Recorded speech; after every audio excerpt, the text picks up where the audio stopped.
The church in America is going to suffer so terribly. And we laugh now, but they will come after us, and they will come after our children. They will close the net around us while we are playing soccer mom and soccer dad, while we are arguing over so many little things and mesmerized by so many trinkets. The net even now is closing around you and your children and your grandchildren, and it does not cause you to fear. You will be isolated from society, as has already happened. Anyone who tries to run for office who actually believes the Bible will be considered a lunatic until finally we are silenced. We will be called things that we're not and persecuted not for being followers of Christ, but for being radical fundamentalists who do not know the true way of Christ, which of course is love and tolerance. You'll go down as the greatest bigots and haters of mankind in history. They've already come after your children, and for most of you, they got them. They got them through the public schools and indoctrination and the university and indoctrination, and then you wonder why your children come out not serving the Lord. It's because you fed them right into the devil's mouth. So little by little the net is closing around, and then it's not little by little. Look how fast things are going downhill just in a matter of weeks. But at the same time, know this: persecution is always meant for evil, but God always means it for good. And is it not better to suffer in this life to have an extra weight of glory in heaven? You must settle this in your mind. This is the one thing I want to say over and over. Down through history, you have a wrong idea of martyrdom and persecution. You think that these men were persecuted and martyred for their sincere faith in Jesus Christ.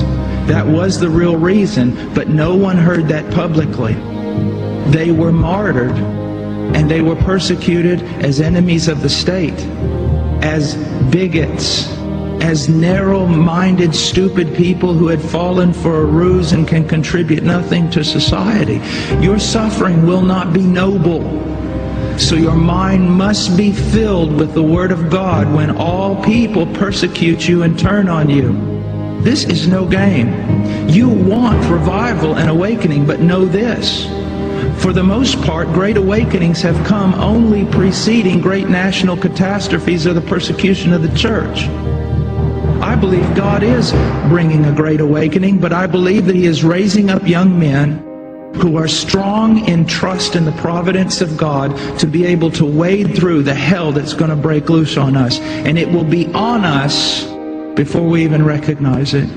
Unless in God's providence, He is not done. He is not done.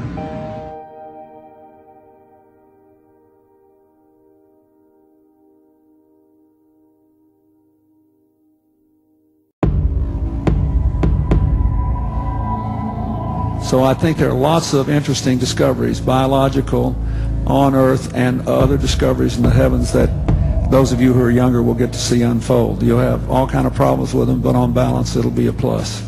And it'll make life much more interesting. I do think, first of all, that there are a number of impersonal forces which are pushing in the direction of less and less freedom. And I also think that there are a number of technological devices which anybody who wishes to use can use to accelerate this process of going away from freedom, of imposing control. We have 300 million pattern recognizers in the neocortex by my estimate. That hierarchy we build ourselves, that each of these pattern recognizers is capable of connecting itself to other neocortexes. To build this hierarchy, we build that hierarchy from the moment we're born or before that. We're going to put these gateways, this is a gateway to the cloud. We're going to put gateways to the cloud in our brains and have more than 300 million.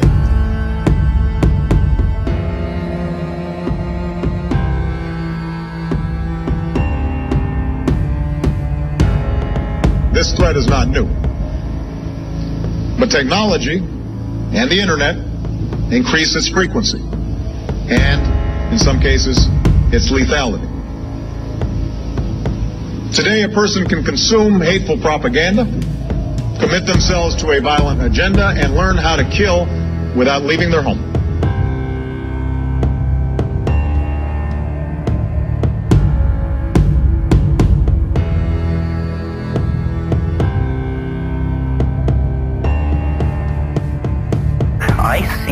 virtual reality as a way not of escaping any notion of empirical reality, but as a way of reportraying invisible levels of the given world that are very vital and important to us.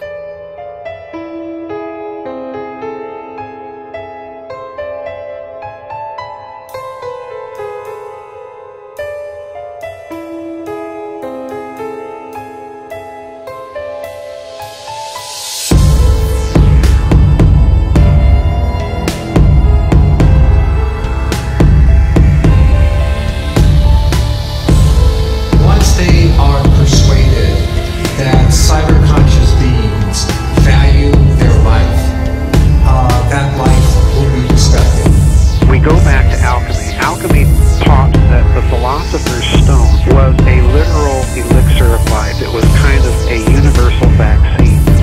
Well, lo and behold, what they are searching for is quite literally the philosopher's stone.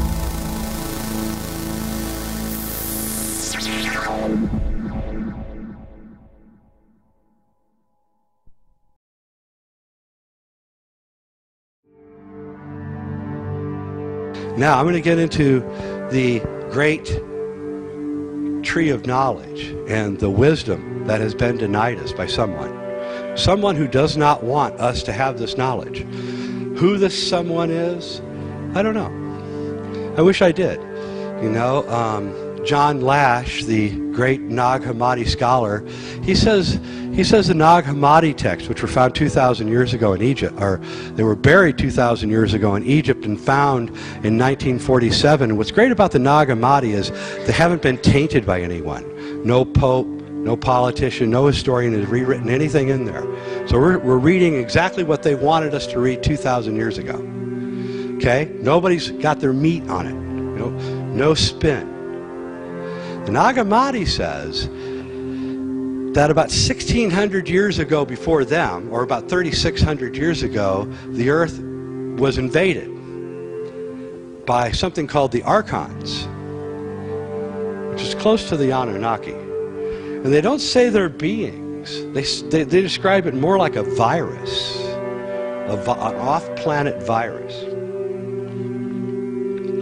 And these Archons came, and what these Archons are is they do not possess the divine essence that we possess. And they're really jealous of us for that. And so they're creating a world, this is what the Nag Hammadi says, a simulated world all around us. It's all simulated. And what it is, it's trying to show that they can create everything that the God has created, the beautiful earth and the flowers and everything. They can do just as good a job as nature can do, only they do it fake. And the point of the Archons, according to Nag Hammadi, is to make you think that their reality is the reality, not the real reality. So I suspect that's who told us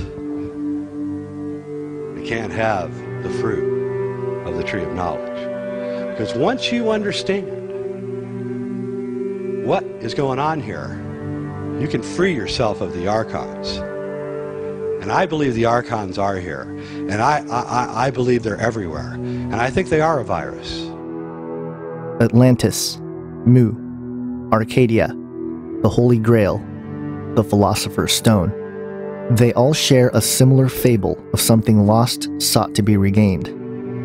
According to the ancient mystery religions, the Garden of Eden was not a physical location on Earth, but quite literally a spiritual dimension synonymous to the heavens above. Moreover, it was believed that the sacred stone responsible for the mysterious qualities to mind and matter also came from this enigmatic point in time and space. In Celtic mythology, an immortal named Arthur of Camelot will one day return at some future time from the Isle of Avalon. Avalon in Welsh means apple, giving rise to the false notion that the fruit from the forbidden tree of knowledge, which God forbid Adam and Eve to eat, was in fact an apple. In Greek mythology, Apollo is known as the god of knowledge and light, wisdom and divination, music and medicine, and even prophecy. In the Hellenistic period, he became known as the Titan, god of the sun. His twin sister Artemis was known as Selene, or the moon goddess. The book of Acts mentions what the city of Ephesus believed to be the origin of Artemis. Quote, "And when the town clerk had quieted the crowd, he said, 'Men of Ephesus, who is there who does not know that the city of the Ephesians is temple keeper of the great Artemis and of the sacred stone that fell from the sky?'"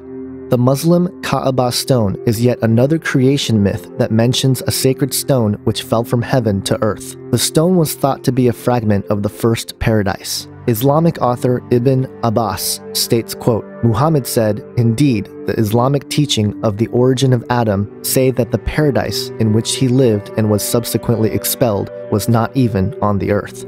According to historian Rundle Clark, the Egyptian creation myth mentions a stone that fell from heaven called the Benben stone. This stone was believed to bring the vital essence of life from what is called the Isle of Fire. In the Egyptian Book of the Dead, believed to have been written by Thoth, the father of alchemy, tells of the place where the life essence of humanity originates, Neter Kurt, which means island or mountain of God. The mysterious regenerative qualities of the stone have also been long associated with the rising phoenix, which has its connections with the ancient city of Phoenicia, otherwise known as Sidon or Tyre. The city of Tyre is mentioned in the book of Isaiah, where the king of Tyre is overlaid with the description of Satan, who had fallen from heaven, O Lucifer, son of the morning. It is evident that with this brief survey of ancient creation myths, these occult traditions have forever been the common thread between the practices of esoteric spirituality like alchemy, Hermeticism, and Kabbalah, but also of the secret orders such as the Rosicrucians, Freemasons, and even the Illuminati. The late Christian prophecy author David Flynn summarized, quote, "The common thread within most ancient creation stories was the union of the celestial and terrestrial at a particular time of unparalleled upheaval and change. The marriage of heaven and earth gave birth to the worldwide legends of the gods who descended from the heavens."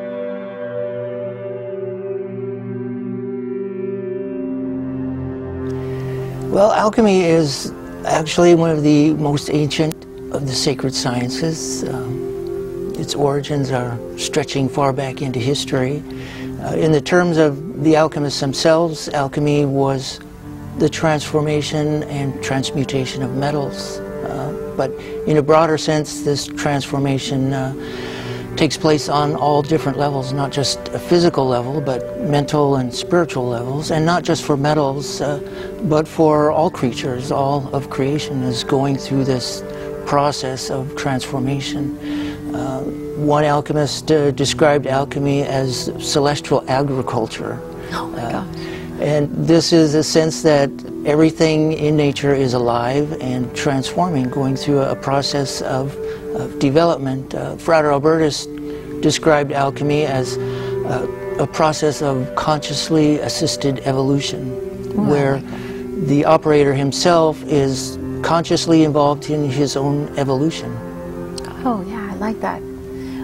I like that a lot. Yeah, it's a lot more than the commonly held belief that it's transmuting base metals into gold. If you look in the dictionary, that's the standard definition for alchemy, turning lead into gold. But there's quite a bit more to it than just that. Mm-hmm. And can you go into a little more depth about the origin of alchemy? The origins of alchemy are lost to history. Most of the scholars will agree that alchemy in the Western tradition began in ancient Egypt, possibly 10, 12,000 years ago. According to ancient legends and stories, even back then, alchemy had a divine origin. There was a race of spiritually ascended people who walked the earth and taught mankind the arts of civilization. And even in ancient times, there were fantastic stories that God taught it to Adam, later to Moses and Abraham. Fallen angels taught it to human women in exchange for sexual favors. And these were in ancient times. In more recent times, It's been proposed that this was a technology that stems from Atlantean technology, that aliens brought it to Earth, but if you follow the thread of history itself, somewhere in ancient Egypt there was a sacred science. It was called the divine art. And that was the origins of alchemy, and you can actually follow the processes through the various priesthood who kept this as a secret science, and it was passed along from generation to generation under oaths of secrecy. It was developed as a secret science and very closely guarded secrets. The origin of alchemy is as mysterious as the practice itself, but its influence has been vital to human civilization. Alchemy, through the sacred arts, has been part of ancient Egypt, the mystical Jewish practice of Kabbalah, Zoroastrianism, Christian Gnosticism, mystical factions of Islam, Chinese mysticism, the Knights Templar, Rosicrucians, the Golden Dawn, and even the Illuminati. Up until philosophical materialism became the main proponent of the scientific worldview, alchemy, as a main branch of the Hermetic arts, was the foundation for all scientific and technological inquiry. In fact, it is through the philosophical tradition of Hermeticism that inspired many scientific and technological breakthroughs throughout recorded human history. A.E. White, a 20th century British scholarly mystic who was the first to attempt a scholarly study of Western occultism, found that, quote, "The earliest extant work of alchemy which is as yet known in the West is the Papyrus of Lead, which was discovered at Thebes. The practices exposed in this papyrus are the same as those of the oldest Greek alchemists, such as Pseudo-Democritus, Zosimus, Olympiodorus, and Pseudo-Moses. This demonstration is of the highest importance for the study of the origins of alchemy. It proves it to have been found on something more than purely chimerical fancies. It is impossible to separate the Lead papyrus from a close relationship with its context of other papyri, as admitted by Berthelot, who said, "The history of magic and Gnosticism is closely bound up with that of the origin of alchemy, and the alchemical papyrus of Lead connects in every respect with two in the same series which are solely magical and Gnostic." It's interesting, though, we now know for sure from declassified Central Intelligence Agency documents that Jerry Garcia was working for the CIA. Absolutely. Spreading all this LSD and drugs to everybody, encouraging the kids to think about necromancy and communication with the dead, promoting the drug revolution. He was a CIA operative. Yes. Isn't that an amazing thing? You know, so some people who worship Jerry Garcia, seems to be their anti-establishment. But he was par excellence establishment. People hate to hear that. What a deceit we have in America today. It is so subtle, and it's all around us. It's like, I mean, the Brotherhood is the filter that the stars rise up through. So here we have Demi Moore. And of course, she was a rising star. Yeah. And she just had a Kabbalistic wedding. Yeah, she is a Kabbalist. Well, have a look at this clip. Play this clip, Shag. Always, it seems, something about to blow up around Madonna, which brings us to the latest controversy. Her new documentary, I'm Going to Tell You a Secret. Clearly, her belief in Kabbalah, the study of Jewish mysticism, has deeply affected her. Is the young woman who once so publicly rejected the Catholic faith of her childhood now Jewish? You attend Jewish services now. Well, that's what some people think. I don't attend Jewish services. Straighten us out. Well, I hear the Torah, but I'm not Jewish, and nor have I converted to Judaism. I think I'm connecting to something that predates religion. According to occult author Manly P. Hall in his infamous book, The Secret Teachings of All Ages, it states, quote, "Early initiates of the Kabbalistic mysteries believed that its principles were first taught by God to a school of his angels before the fall of man. The angels later communicated the secrets to Adam, so that through the knowledge gained from an understanding of its principles, fallen humanity might regain its lost state. The angel Raziel was dispatched from heaven to instruct Adam in the mysteries of the Kabbalah. Different angels were employed to initiate the succeeding patriarchs in this difficult science." Most esoteric authors believe that the origin of alchemy and the knowledge of the mysteries originate in ancient Egypt, in particular from a deity named Thoth, who later became known as Hermes Trismegistus. Garth Fowden, in his book, The Egyptian Hermes, A Historical Approach to the Late Pagan Mind, states, quote, Thoth was among the most diverse and popular of all the Egyptian gods. In particular, Thoth was regarded even in the most primitive period as the moon god. Thoth came to be regarded as the origin both of cosmic order and of religious and civil institutions. He presided over almost every aspect of the temple cults, law, and the civil year, and in particular over the sacred rituals, texts, and formulae, and the magic arts that were so closely related. To him, as divine scribe, inventor of writing, and lord of wisdom, the priesthood attributed much of its sacred literature, and of the occult powers latent in all these aspects of the cult of the gods, Thoth was the acknowledged source. By extension, he came to be regarded as the lord of knowledge, language, and all science, even as understanding or reason personified. The influence of Thoth's later title, Hermes Trismegistus, has been the root of knowledge for the history of mankind. What is now referred to as the Hermetic Order and its outworking of Hermeticism has influenced some of the most familiar names, including Pythagoras, Plato, Aristotle, Galileo, Kepler, Da Vinci, and Isaac Newton. Even Copernicus arrived at his revolutionary insights about the heliocentric solar system by mere, quote, including the hidden works of Thoth himself. In fact, Hermeticism is so influential that even the biblical method of hermeneutics comes from the same root, Hermes, the, quote, tutelary divinity of speech, writing, and eloquence.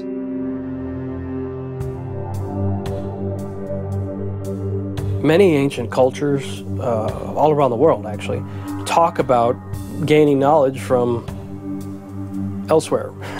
You know, ancient aliens, they're always talking about ancient aliens. Well, it's true. I mean, that part of it is anyway, that, you know, the people around the world claimed that they had received knowledge and understanding of how to build megalithic structures and things of that nature from elsewhere.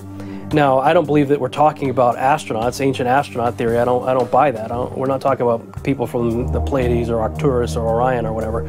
I believe we're talking about the archons. What are the archons? Well, you know, first of all, it's just a Greek word. You know, it's nothing mystical about it. The word archon just simply means chief, commander with authority. You know, ruler. You know, it's talking about a person in position of leadership. In the Book of Enoch, we see that 200 Watcher-class angels landed on Mount Hermon in the days of Jared. And among those 200, we are given a series of names, about 21 names. These would be the archons of the 200. These would be the leaders of the 200. And, you know, the Book of Enoch tells you, you know, point blank that these angels taught men a whole lot of things, you know, like Azazel or Azazel taught men the art of digging up the metals of the earth and, you know, creating weapons of warfare, among other things. You know, so we've got a detailed description right there in the Hebrew, you know, extra-biblical text of Enoch. But other cultures describe very similar things, that beings from elsewhere came down and taught them stuff. I would like to reiterate that I do not believe the Book of Enoch is inspired scripture, but as we look at this following quote through the context of alchemy, we will see that it was a vital part of the teachings.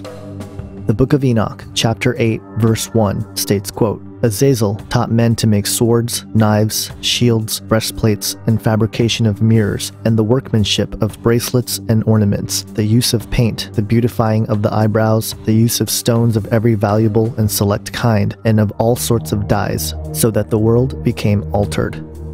If Hermes, by way of Thoth, is considered the god of knowledge and wisdom by the Egyptians and Hellenistic Greeks, then Azazel, the Watcher, would be the equivalent in the Book of Enoch. It is interesting to note that Azazel is mentioned 3 times in the Bible, all in the book of Leviticus. The word Azazel means scapegoat, or more specifically, entire removal. Later, in the Book of Enoch, chapter 9, verse 6, it states, quote, See then what Azazel has done, how he has taught all iniquity on the earth and revealed the eternal secrets that are made in heaven. Then later, in chapter 13, verse 1 and 2, Enoch delivers a message of the fate of the Watchers as appointed by God. Quote, You will not have peace. A severe sentence has come out against you, that you should be bound, and you will have neither rest nor mercy, nor the granting of any petitions, because of the wrong which you have taught, and because of all the works of blasphemy and wrong and sin which you have shown to the sons of men. This reminds us of a passage we read in 2 Peter chapter 2, verse 4. The possible connection between Azazel and Thoth is further realized when we consider the channeled writings of Dr. Doriel, a man who allegedly had connections to the Great White Lodge. He published the Emerald Tablets of Thoth the Atlantean in 1925, not to be mistaken with the Emerald Tablet or the Smaradine Table that we will reference shortly. In these particular channeled writings, there is a passage that states, quote, "Know ye, O people amongst whom I walk, that I, Thoth, have all of the knowledge and all of the wisdom known to man since the ancient days. Keeper I have been of the secrets of the great race. Holder of the key that leads into fire. Bringer up have I been to ye, O my children, even from the darkness of the ancient of days."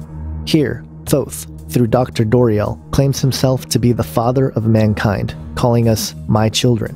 He contrasts himself from the darkness of the Ancient of Days, a title for God in the book of Daniel.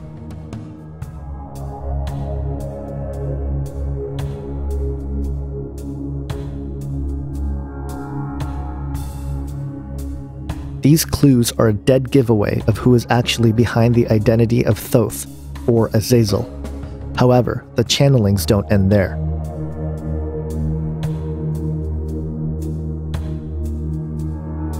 Dr. John Dee, who was a 16th century occultist, practiced alchemy and the sacred arts. He believed that the promise of immortality lied in the secrets held by the one the Bible says walked with God for 300 years and did not see death, for God took him. While the Bible emphasizes Enoch's unique faith in God, Dr. John Dee felt that it was Enoch's works that allowed him to walk with God and not see death. It would be a mistake to believe that Enoch's privileges were a result of any kind of magical workings or alchemical spells. So what drove Dr. John Dee to pursue such a lofty goal in the first place? Jeffrey James, an author and journalist who's written for Wired.com, the New York Times, among other mainstream media outlets, published a book called The Enochian Evocation back in 1984. This book was a modern translation of angelic communication originally transcribed by Dr. John Dee and his partner Edward Kelly as they gazed into crystal balls in 1582. These so-called angels told Dee that they must re-establish the magical sciences which had been lost due to man's wickedness. They also told Dee that the one who successfully harnesses these magical arts will bestow superhuman powers, change the political landscape, and bring about the apocalypse. Moreover, these so-called angels taught John Dee and Edward Kelly the language of the angels. In the 2009 Weiser edition of the Enochian Evocation of Dr. John Dee, author Jeffrey James wrote in his preface, quote, "I expected my book to be well received by the scholarly community. Instead, most of the interest in the Enochian Evocation has come, as far as I can tell, from practicing occultists. Academics have, by contrast, virtually ignored it. The primary reason for the evident distaste among the ivy-colored professors is probably my assertion in the original introduction that the angelic, aka Enochian language, has characteristics suggesting that it has non-human origins. A completely new language that's non-human in origin. Yes, that's the kind of controversial statement that simply won't be tolerated among academics. I might as well clarify that statement, not for their benefit, but simply for the historical record. While I believe that it's probably that the angelic language was devised by somebody, most likely Kelly, either consciously or subconsciously, non-human characteristics do exist in the language and, as such, provide the best proof that we're ever likely to see of the existence of non-corporeal intelligence. Even if such beings are unlikely, the angelic language is still the only example of glossolalia, speaking in tongues, that involves a hitherto unknown language with its own grammar and syntax. This is a very different phenomenon from instances where entranced folks repeat languages they might have heard when a child, or in the case of Pentecostal Christianity, spout out whatever jibber-jabber comes to their heads. In other words, this book is important because it's the only publication, scholarly or otherwise, that fairly assesses the unique and possibly significant phenomenon of the angelic language and how it was dictated. Like all channeled material, it seemed that what Dr. John Dee and Edward Kelly communicated with were fallen spirits, masquerading as angels of light in desperate pursuit of the agenda to manifest their leader, Lucifer. You know, I think the same thing's happening in our day. You talk about the Nazis and, you know, how did they do what they do and build the rockets and all that stuff, and Wernher von Braun and others are, you know, they kind of smile at you and say, you know, we had help. Even Steve Jobs, you know, regarding the computers and stuff like that. You know, these people, they claim to have got inspiration, knowledge, wisdom, whatever, from elsewhere. And of course, you've got, you know, some of the theories that you see in the X-Files, that maybe our government is trading humans for knowledge and technology with the fallen ones. Could be. I mean, how else are we to explain the massive increase in technology, transportation, everything in the 20th century? I mean, we went from essentially a flat line for like 6,000 years. It was, you know, horse and buggy, beasts of burden for 6,000 years. So all of a sudden, planes, trains, automobiles, supposedly putting a man on the moon, sending probes to the farthest reaches of our solar system and beyond, and creating telescopes that could look to the farthest reaches of our universe. How did all that happen in less than 100 years? Unless maybe we had help. If we observe the quickening pace of scientific and technological progress, along with the fact that such books as the Enochian Evocation being republished in our time, we can speculate that these fallen angels have been hard at work and are gaining ground very quickly. Another obscure account of the passing down of alchemical wisdom from spiritual beings is found in a document attributed to the 3rd century AD but found in the 11th century Codex Marcianus, entitled Isis, the Prophetess to her son Horus. The story is told through Isis, who is approached by an angel desiring sexual relations with her. Quote, "In the course of events and the necessary revolution of the spheres, and after a certain passing of the Chiroi, one of the angels who reside in the first firmament saw me from above and wanted to unite with me. He advanced, intending to arrive at his goal, but I refused to yield, wanting to learn from him the preparation of gold and silver. The next day, a greater angel named Amnael, who was identified with a mark on his forehead and a vase that was not covered with pitch, but rather full of transparent water, approached Isis. Isis first yielded to Amnael, asking in exchange for the knowledge of alchemy. Quote, "And when he delayed to answer, I did not yield a bit, but I resisted his desire until he let me see the sign which he had on his head, and transmitted to me without reserve and with sincerity the mysteries that I sought. At last, he showed me the sign and began the revelation of the mysteries. Offering oaths, he expressed himself this way: I adjure you to heaven, earth, light, and darkness. I adjure you by fire, water, air, and earth. I adjure you by the height of the heaven, by the depth of the earth and of Tartarus. I adjure you by Hermes, by Anubis, by the roaring of Kerberos, by the serpent who guards the temple. I adjure you by the ferry and by the boatman of the Acheron. I adjure you by the 3 fates, by the Furies, and by the sword." Amnael then warns Isis never to reveal the mysteries that were given except to her son Horus. What is alarming about this ancient account is that it is not unique to antiquity. Today, there are people who have publicly claimed to have sexual relations with angelic entities.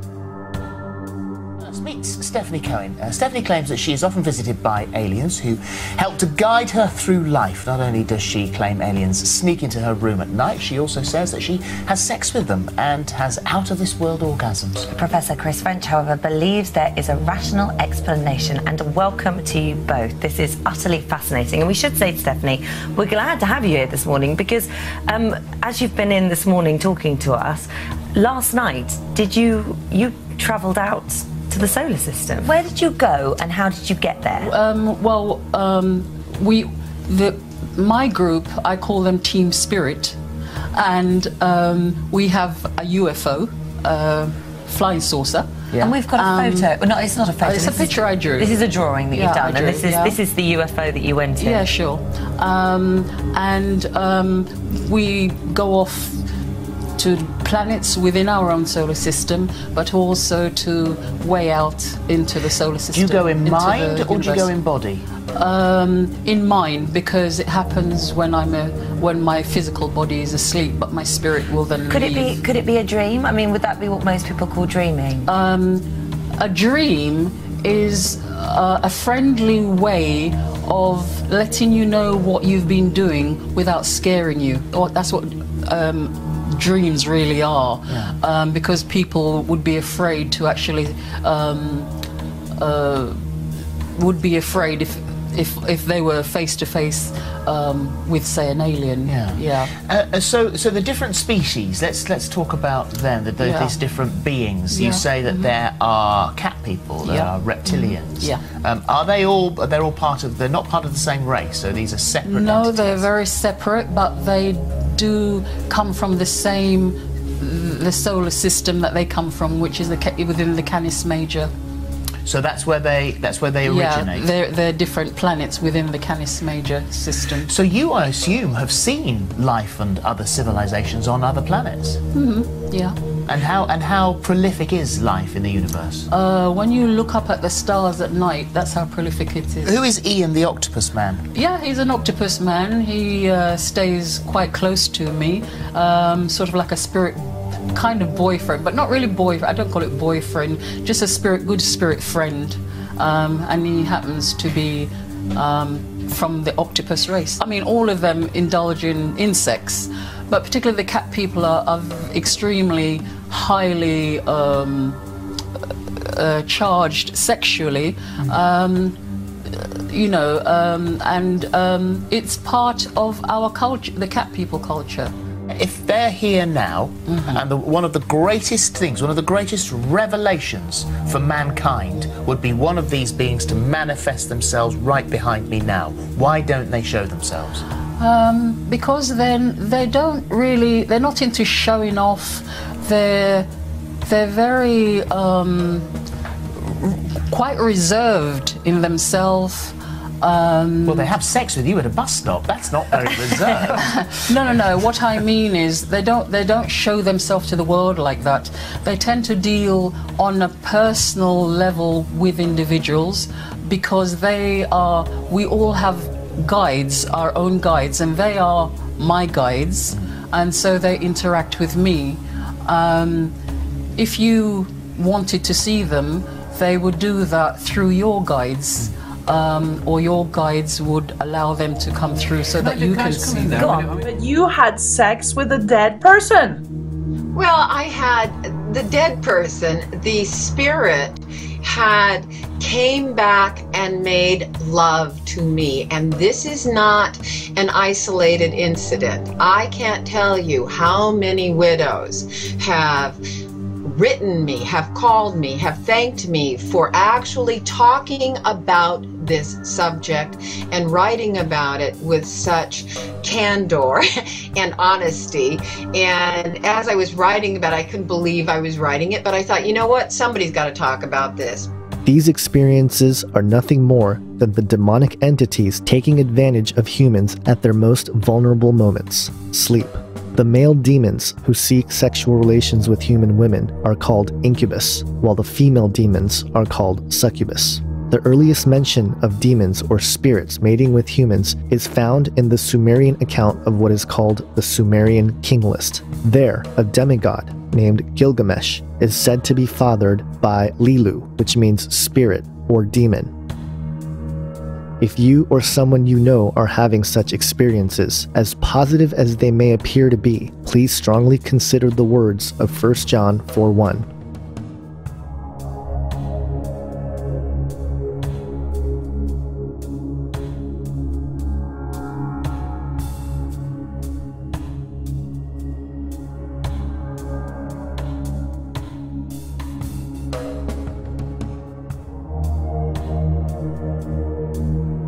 The only hope that we have in this is the real Jesus Christ, Jesus of the Bible. He's the only thing in the world that these beings are afraid of, and they are more than a little afraid of him. They are terrified of him.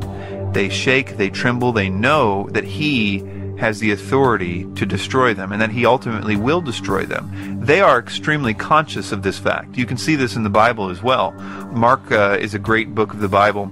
The first chapter talks about Jesus casts a demon out of a person that says, have you come to destroy us before our appointed time? That's what the demonic voice is saying. And later on in Mark chapter 5, we see that these beings are again terrified of him. They beg him, don't send us to the abyss. Jesus is our only hope in this, not just to scare these beings or to make them stop what they're doing, but also because he is the only way to essentially repair these doors. We can stop doing whatever we're doing, but it's not going to repair the doors. The protection barrier that we've destroyed or are slowly destroying, that's not going to just get better if you leave it alone. But he has the power to also restore that, and that is through an actual, real, supernatural Christianity. And I say it that way because a lot of people think Christianity is just sort of rules that you follow. But Christianity is a supernatural thing that happens to a person that changes their heart. It's no longer a chore to want to do good and to begin to hate evil, because it says that if any man is in Christ, he's a new creature. Old things pass away, all things become new. And that was something that happened in my life. It was something that I wasn't expecting. I thought Christianity was a bunch of rules. But when I really decided, okay, if Jesus is Lord, if he really says, like in the Bible, it says, all power has been given to me, in heaven and earth. If he is really Lord, then I'm going to make him number one in my life, in my heart anyway. I'm going to say that he's more important than all this other stuff. And it's that one little idea that changes everything. The idea that you will say, okay, I'm not the boss anymore, he's the boss. If I could just simplify what repentance is, that's it. It's the idea that you're going to say, all right, if he's the boss, then he's the boss in your heart. And it's in that moment that my life changed. I think what people call being born again, or what Jesus calls being born again in John chapter 3, that happened to me. And slowly, my heart started to change. And I wanted good things, and all these addictions and terrible things that I was doing were slowly just falling off me. I even tried to continue to do them, but I couldn't do them because I had a new heart.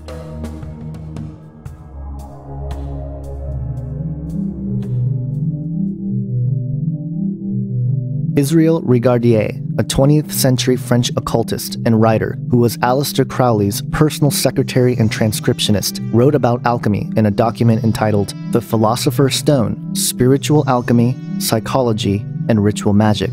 Quote, "The alchemical and magical theories roughly amount to this. In the course of long aeons of time, nature has gradually evolved a complex mechanism of reaction, which we call man. Marvelous as this organism is in many ways, yet it manifests several defects. A stream cannot rise higher than its source, and without entering into the complicated and at first sight rather bewildering realm of alchemical cosmological theories, it is held that nature has fallen from a certain divine state, from grace as it were. Because of this condition of things, it is held that by herself and unassisted, nature cannot regain her former glorified condition of equilibrium. The great work of alchemy is to bridge the gap or veil that currently exists between the physical and spiritual realm." Another early 20th century author named Herbert Stanley Redgrove, in a book entitled Alchemy, Ancient and Modern, stated, quote, "The famous axiom beloved by every alchemist, what is above is as that which is below, and what is below is as that which is above." The alchemist postulated and believed in a very real sense in the essential unity of the cosmos. And later, Redgrove quotes from the Smerodine Table, also known as the Emerald Tablet, which according to Albert Magnus was found in the tomb of Hermes by Alexander the Great. On the tablet was inscribed 13 lines, one of which read, quote, "Ascend with the greatest sagacity from the earth to the heaven, and then again descend to the earth, and unite together the powers of things superior and things inferior. Thus you will obtain the glory of the whole world, and all obscurity will fly far away from you." What's fascinating is that the Bible is consistent with this idea that heaven and earth were once together. The veil is a concept that I didn't see for a very long time, and really most people haven't actually seen this idea of a veil between heaven and earth. But I began to discover it when I looked in Revelation chapter 6, and it says that the heavens are going to recede like a scroll. And Isaiah 34:4, it says the same thing, that the heavens will recede like a scroll. And I kept thinking, what does that mean? Does this mean that the sun, moon, and stars are going to somehow just shrink right up and they're going to go away, and they're going to get wrapped up in what's left, you know? But then I went back and I saw in Scripture in Ezekiel chapter 1, where he says that he was sitting by the river Chebar in Babylon, and he saw the heavens opened, and he saw visions of God. So it wasn't that the sun, moon, and stars and the universe suddenly, you know, opened up. It was that there was some kind of a membrane, a veil, a force field, if you will, between heaven and earth. We see this also when Jesus comes up out of the water at his baptism. It says that the heavens were opened and the Holy Spirit descended like a dove. And a voice was heard from heaven saying, "This is my Son in whom I'm well pleased."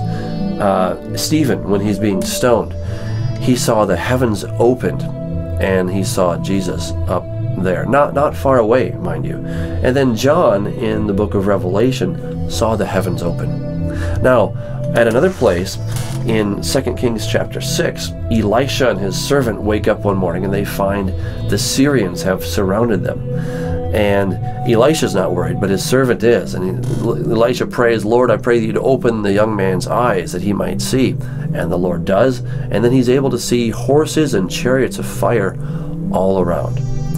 Well, that's because his eyes were open. He could finally see through this barrier, whatever we want to call it. But I think veil is a good term for that, because we have in Isaiah chapter 25, he says, "On this mountain God will swallow up the covering that covers all people and the veil that is over all nations." So he's going to take away this veil. Even in Isaiah 64, Isaiah says, "Oh, that you would rend the heavens and come down." Now the word there, rend, it means literally to break, to tear. Well, how do you tear the heavens? I mean, what does that mean? Again, are we talking where the sun, moon, and stars exist? Is that the thing that we're talking about tearing? No, it's not talking about that at all. It's the same thing where the heavens were opened for Ezekiel, where the heavens were opened for Stephen. That is what he's talking about, tearing. Now, let's go, by way of analogy, let's go to the tabernacle. God told Moses to carefully follow the instructions given him, because the tabernacle was a copy of the heavenly tabernacle. So we can now look at the earthly tabernacle to get a very good idea of what the heavenly tabernacle is like. Well, there's an outer gate that separates just, you know, everybody, the animals, everything, the riffraff outside from this now holy place. And then in there you have the altar, you have the lavers where they would wash, and then you have the smaller structure, and in there you have the holy place, and then you have the most holy place, or the Holy of Holies. So there's an outer gate, an outer veil, and then there's an inner gate between the holy place and the Holy of Holies. So there are these two veils.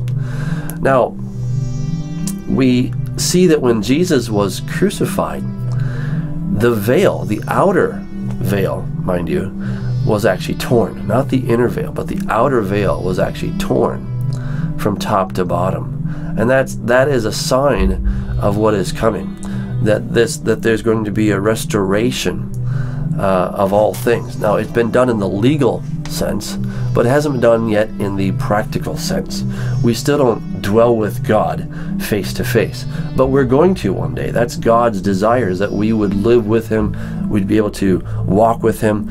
When God created Adam and Eve there in the garden, God came walking in the cool of the evening. That seems to be that there was no problem doing that until one day Adam sinned, and then he wanted to cover himself. He wanted to hide, because now there was an incompatibility between him and God. There was a problem. He tried to cover himself. We will explore the veil in detail later in the film as it pertains to the Tower of Babel, hallucinogenic drugs, and the eventual tearing down of the veil with the return of Jesus Christ. For now, it is important to understand that the goal of alchemy is to gain back what was once lost, not through any means of grace, as the gospel of Jesus Christ teaches, but rather through the works of our own hands. It is this occult spiritual philosophy of regeneration through the enigmatic stone that fell from heaven that lies at the heart of modern scientific and technological progress in pursuit of human immortality.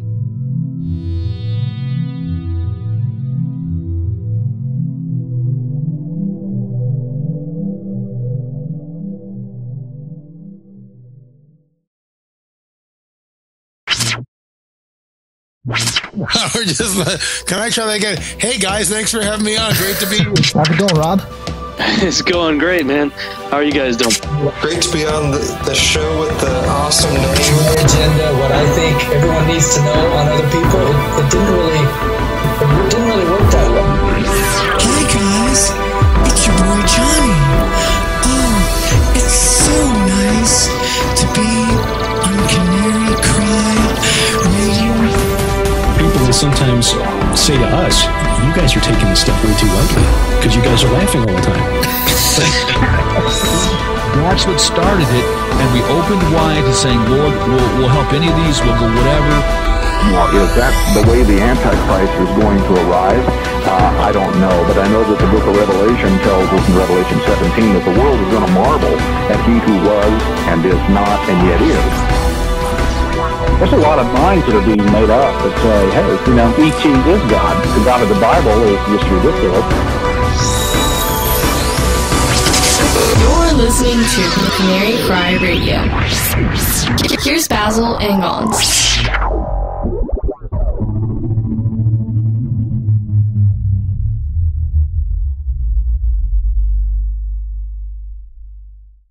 Let's go back to Genesis chapter 3. Genesis chapter 3, the serpent's there in the garden, right, with Eve, and, you know, he's tempting her, you know, with the fruit, and he says, you're not going to die, you will not surely die, for God doth know that in the day that you eat thereof, then your eyes shall be opened, and you shall be as gods, knowing good and evil, right? So, what do we see there? We see three promises of the serpent. He says, immortality, right, you're not going to die. Your eyes will be open, you'll have greater wisdom and understanding and knowledge, right? And you shall be as the gods. You know what's funny about those three? Adam and Eve already had them. Adam and Eve already had those three. They were already immortal. Death didn't come until after they took a bite. Their eyes open, having greater wisdom and understanding. I mean, come on. They walked in the garden with God, the creator of the universe. It's kind of like, oh, hey, God, how did the Milky Way get there? Well, let me tell you, Adam. I mean, how much more wisdom and understanding do you need than walking in the garden with God every day, the creator of the universe, right? And you shall be as gods. They already were. They were made in the image and likeness of God. So the three promises of the serpent, they already had. And they took a bite and they lost all three. And man has been trying to get it back ever since, apart from God. I think the real agenda of transhumanism is to get back the three things that humans lost in the garden, and to be like God. Achieve immortality apart from God, have supernatural ability, become the gods of the ancient world. You know, that's the agenda. That's what they're working on, and it's happening. It's happening very quickly, and we need to be aware of it.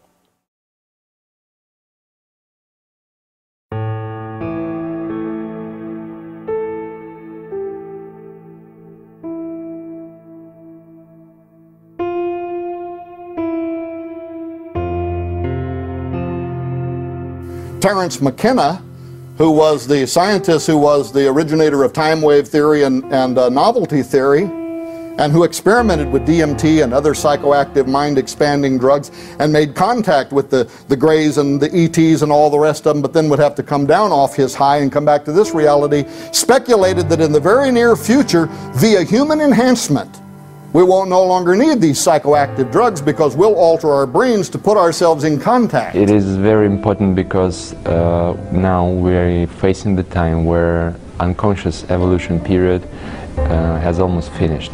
And we come to the new era when new period of controlled human evolution can happen. I think that main efforts of their scientists and main technological progress will be concentrated on their making new body for the human being. So the first step is to make human-like robot, which we call avatar, and to make their perfect control system via brain-computer interface. The second step will be to develop their system of human brain life support and to connect it to the avatar, so disabled people and people who are at the edge of dying can enhance their lifespan. And the third one, finally making the artificial brain to which we can transfer the individual consciousness. And we have one more project which is actually our dream. It is producing hologram-like avatar body.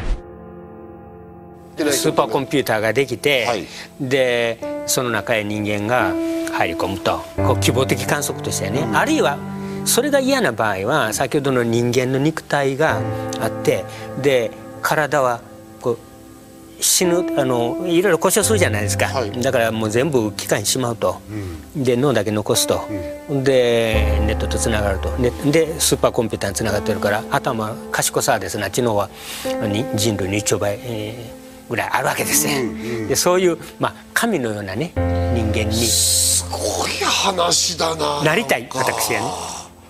これだからなんかね、こう死ぬ時は死ぬでいいかっていうのはどっかあるんですよ。それはね仕方がないからですよ。そうです。これが、ね、死ななくても済むというオプションがあった時にどっち選びます？でもねそこ迷うとこでね自分の体が運命として受け止めて死んでいった方がいいんじゃないかなっていうところありますね。それはね、いやもう今まであらゆる生物が死ななきゃならないという運命を背負ってるからね、それはもう宿命なわけです、だけどカーツワイルはですよ、未来永劫に生きる方法がある、それは分かりませんよ、でもできたとしましょう、ね、どっち選びますかって。そう言ったら辛いでしょう。そこまでずっと生きたいですかね。というかその中でね、肉体はなくなるわけだけど、でも人間って肉体じゃないですよ。やっぱり精神魂意識でしょ、でこれだけが生き続ければ一種の天国ですよ。そこはね地獄かもしれんけどね。地獄の可能性の方が高くないですか。My point of view is that at some distant point in the future, when robots do become gradually more intelligent, instead of fearing them, we should either put a chip in their brain to shut them off if they get murderous, or we should merge with them. Because our descendants may have a choice. A, get older and older every year and die, or B, wake up in an enhanced, genetically enhanced body of silicon and glass and live forever.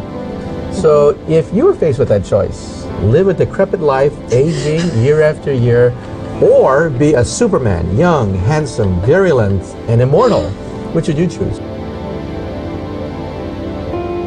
We humans might decide to upload ourselves into computer memory banks, which will then go out and colonize nearby stars.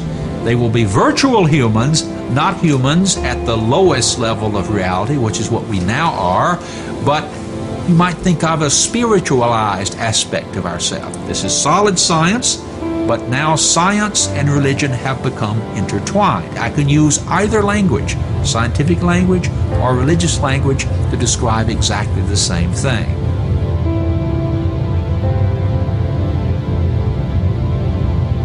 Human beings in the far future will be primarily virtual humans. And it is those virtual humans that will get into tiny spaceships and travel to the distant stars, colonize those nearby stars, start the same process again.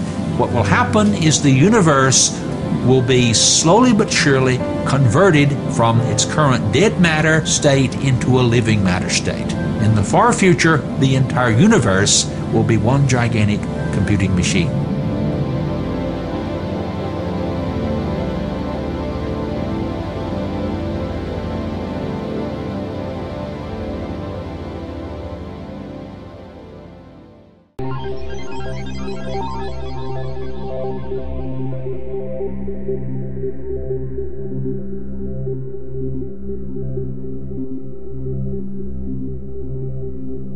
In Genesis 3:7, it states, "Then the eyes of both of them were opened, and they realized that they were naked. So they sewed fig leaves together and made coverings for themselves."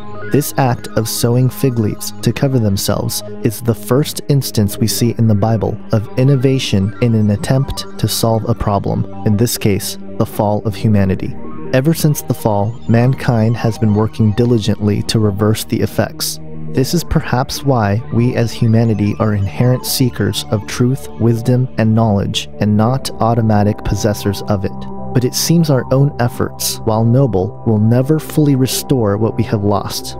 Later in the chapter, in verse 21, God, quote, "made garments of skin for Adam and his wife and clothed them." The understanding here is that it will be God who will restore us, not our own efforts. Furthermore, because garments of skin required the killing of an animal, it was the first example of the consequences of the fallen world, that sustenance requires sacrifice. While there are many trivial problems in the world that machines and advances in science have helped solve, especially in the last 2 centuries, there is a much deeper seated problem found in the heart of man. The Bible calls this problem sin, but in fact, this flaw in humanity is recognized by almost every religion in the world, regardless of what they call it.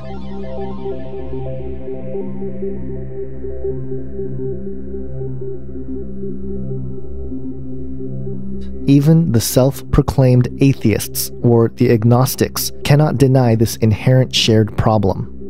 Many in the new atheist camp are quick to blame religion as the root of the problem, yet I would imagine that even if religion were completely wiped out, these inherent problems within the heart of man would persist. In Buddhist philosophy, there are 4 noble truths. The first, dukkha, means dislocation or hindrance from our purpose, and the second, tanha, being desires that are unwanted that hinder us from the true goal of attaining nirvana.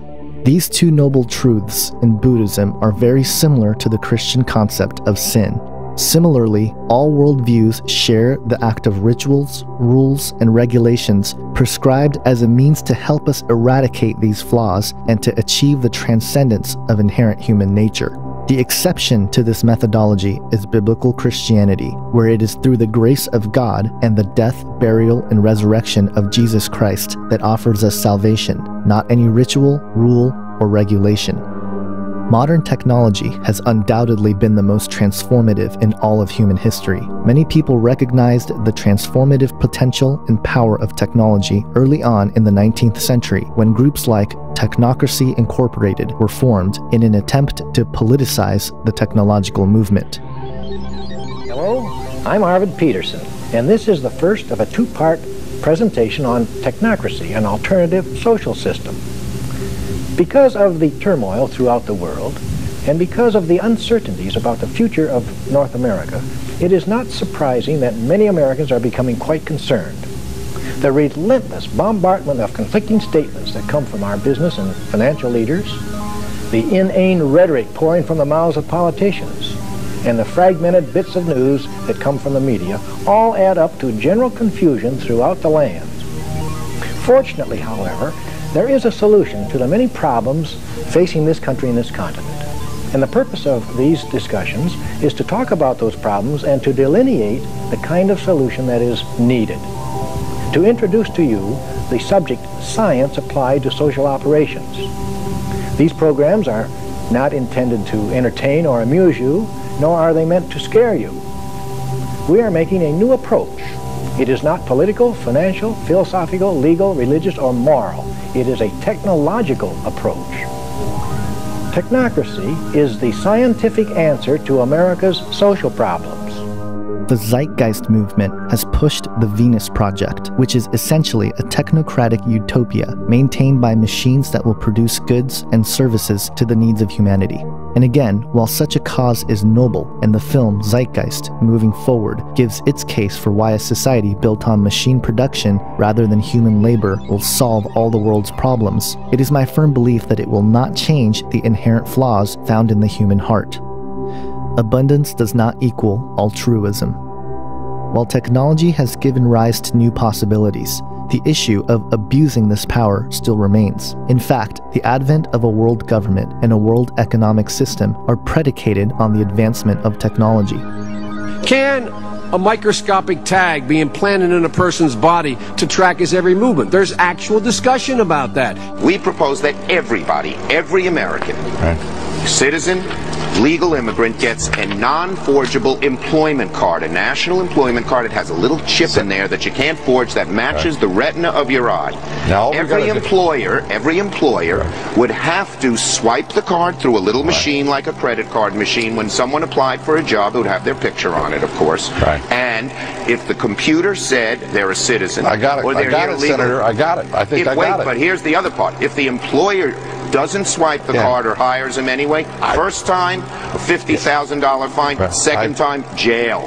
It will cut illegal immigrants, and then the Baileys will be willing to accept lots of legal immigrants who we need in this country. Have you ever gone shopping or loaded up your cart with food or clothing and then get to the checkout line and find out you've left your wallet in the car? Well, tonight we'll show you the technology that makes it simple to just touch and go. It's sci-fi technology that's about to enter the checkout lane, all in the name of speed and convenience. You'll be able to buy anything from bread to beer if you agree to give the store your ultimate identity. Once you have your groceries scanned, now what do? You punch in your PIN number, touch your index finger to the image reader, and you've paid in about 3 seconds, all with the touch of your fingertip. It's called biometrics, an automated way to recognize you based on your unique biological characteristics. Each person's fingerprint is a unique identifier, not biologically duplicated anywhere else in the world. Well, Big Brother will now be taught at a school near you. Across the country, schools are finding ways to track and monitor students inside and outside the classroom. The techniques range from chips embedded in school ID cards to GPS systems installed in computers tracking students' every move to actual surveillance cameras. And it's happening in Texas. These are the IDs students are required to carry that have tracking trips built right into them, so teachers know where their students are at all times. Well, schools say the measures will help make kids safer, but is it just going too far? If this takes off, they're expecting within like a couple of years to have it advance in Texas and impact around 100,000 students in 122 different schools. And of course, like I said, it's going to be a slippery slope. If we see it working here, it's going to work somewhere else. Your ID card. Well, what happens next? It's a very good question. Somewhere else. There's actually, I saw someone saying online that it just prepares students for the real world, where they enter adulthood and they are constantly monitored. It's not the real world I went to school in. Yeah, but times are changing, Liz. Times are changing, that much is true. Mismatch between humans and electronics, right? So electronics are boxy and rigid, humans are curvy and soft. That's a mechanical mismatch problem. Well, a researcher at the University of Illinois, his name is Dr. Rogers, what he discovered is that he could use standard CMOS techniques to make islands of high-performance silicon connected by accordion-like structures that would allow it to stretch up to 200% and still be performing. And what he did is he founded a company and they started making electronic tattoos. So I'm wearing one here on my arm. Do we have a camera to get a... This is a developmental system made by MC10, and it has an antenna and some sensors embedded in it. And what we plan to do is work with them to advance a tattoo that could be used for authentication. Now, it may be true that 10 to 20-year-olds don't want to wear a watch on their wrist, but you can be sure that they'll be far more interested in wearing an electronic tattoo, if only to piss off their parents. Right? And that can have a design, right? Because they would certainly want some kind of cool design. Options. And that's something that you wear, but you could also imagine including authentication in just your daily habits. So I take a vitamin every morning. What if I could take vitamin authentication? What? Vitamin authentication. Look, I have one right here. Well, here, I'll let you hold it. Would you like to hold it? I'll hold it. Okay. So, this... You guys see it? This pill has a small chip inside of it with a switch. It also has what amounts to an inside-out potato battery When you swallow it, the acids in your stomach serve as the electrolyte, and they power it up, and the switch goes on and off. And it creates an 18-bit ECG-like signal in your body, and essentially your entire body becomes your authentication token. Yes, this is true. Okay? Okay, but... Okay, so wait. So it's really true. So what this means is that becomes my first superpower. I really want this superpower. It means that my arms are like wires, my hands are like alligator clips. When I touch my phone, my computer, my door, my car, I'm authenticated in. First superpower. Like, I want that. So we're not shipping that right away. Yeah, no. We're not shipping that right away. But it sounds like... This is FDA cleared? So here's the thing. This is not science fiction. This pill was actually made by a company called Proteus, and they've developed it for medical applications. That pill has been CE stamped and cleared by the FDA. You can take 30 of those per day for the rest of your life. It's a new technology that is unlocking the Pulse password. Your heartbeat reveals a lot about you, and not just about your health. There's actually unique characteristics that relate to the size of the heart, the position of the heart, and the physiology surrounding the heart. It's as unique as your fingerprint, and now it's being used to replace passwords, key cards, bank cards, even credit cards. It's like your personal PIN number is your heartbeat. Imagine opening a door without a key, having your tech gadgets like smartphone or tablet unlock the second you walk into a room, or making a purchase at a store without using a credit card. It sounds like something out of a science fiction movie, but technology expert Lance Ulanoff says it's the way of our very near future. It's going to be a way for us to interact with the world around us without having to constantly identify ourselves. Canadian company Bionym developed this little wristband to recognize the pattern of your pulse. The wristband then transmits that information so you can perform transactions like withdrawing money without a bank card, even opening a car door without a key. You don't have to remember anything, you don't have to do anything special. And it's not the only concept. Motorola is developing a temporary tattoo that contains a computer chip and antenna. Also in the works, a pill that when dissolved by stomach acid turns the whole body into a kind of transmitter. You know, the whole move of these implants, there are a couple of stupid companies like the Verichip Corporation, with all its various names, that come out and say, oh, well, we want to sell this as a product. I don't think it's going to happen that way. People don't want an ID microchip. But if you turn around and instead say, you'll be able to listen to music and access Facebook and you know, get your email through this little implant, you're going to have a stampede of people wanting to do it. Neil Postman, in his book entitled Amusing Ourselves to Death, Public Disclosure in the Age of Show Business, stated, quote, "What Orwell feared were those who would ban books. What Huxley feared was that there would be no reason to ban a book, for there would be no one who wanted to read one. Orwell feared those who would deprive us of information. Huxley feared those who would give us so much that we would be reduced to passivity and egoism. Orwell feared that the truth would be concealed from us. Huxley feared the truth would be drowned in a sea of irrelevance. Orwell feared we would become a captive culture. Huxley feared we would become a trivial culture, preoccupied with some equivalent of the Feelies, the Orgy-Porgy, and the centrifugal bumble puppy. As Huxley remarked in Brave New World Revisited, the civil libertarians and rationalists who are ever on the alert to oppose tyranny failed to take into account man's most infinite appetite for distractions. In 1984, Huxley added, people are controlled by inflicting pain. In Brave New World, they are controlled by inflicting pleasure. In short, Orwell feared that what we hate will ruin us. Huxley feared that what we love will ruin us. This book is about the possibility that Huxley, not Orwell, was right.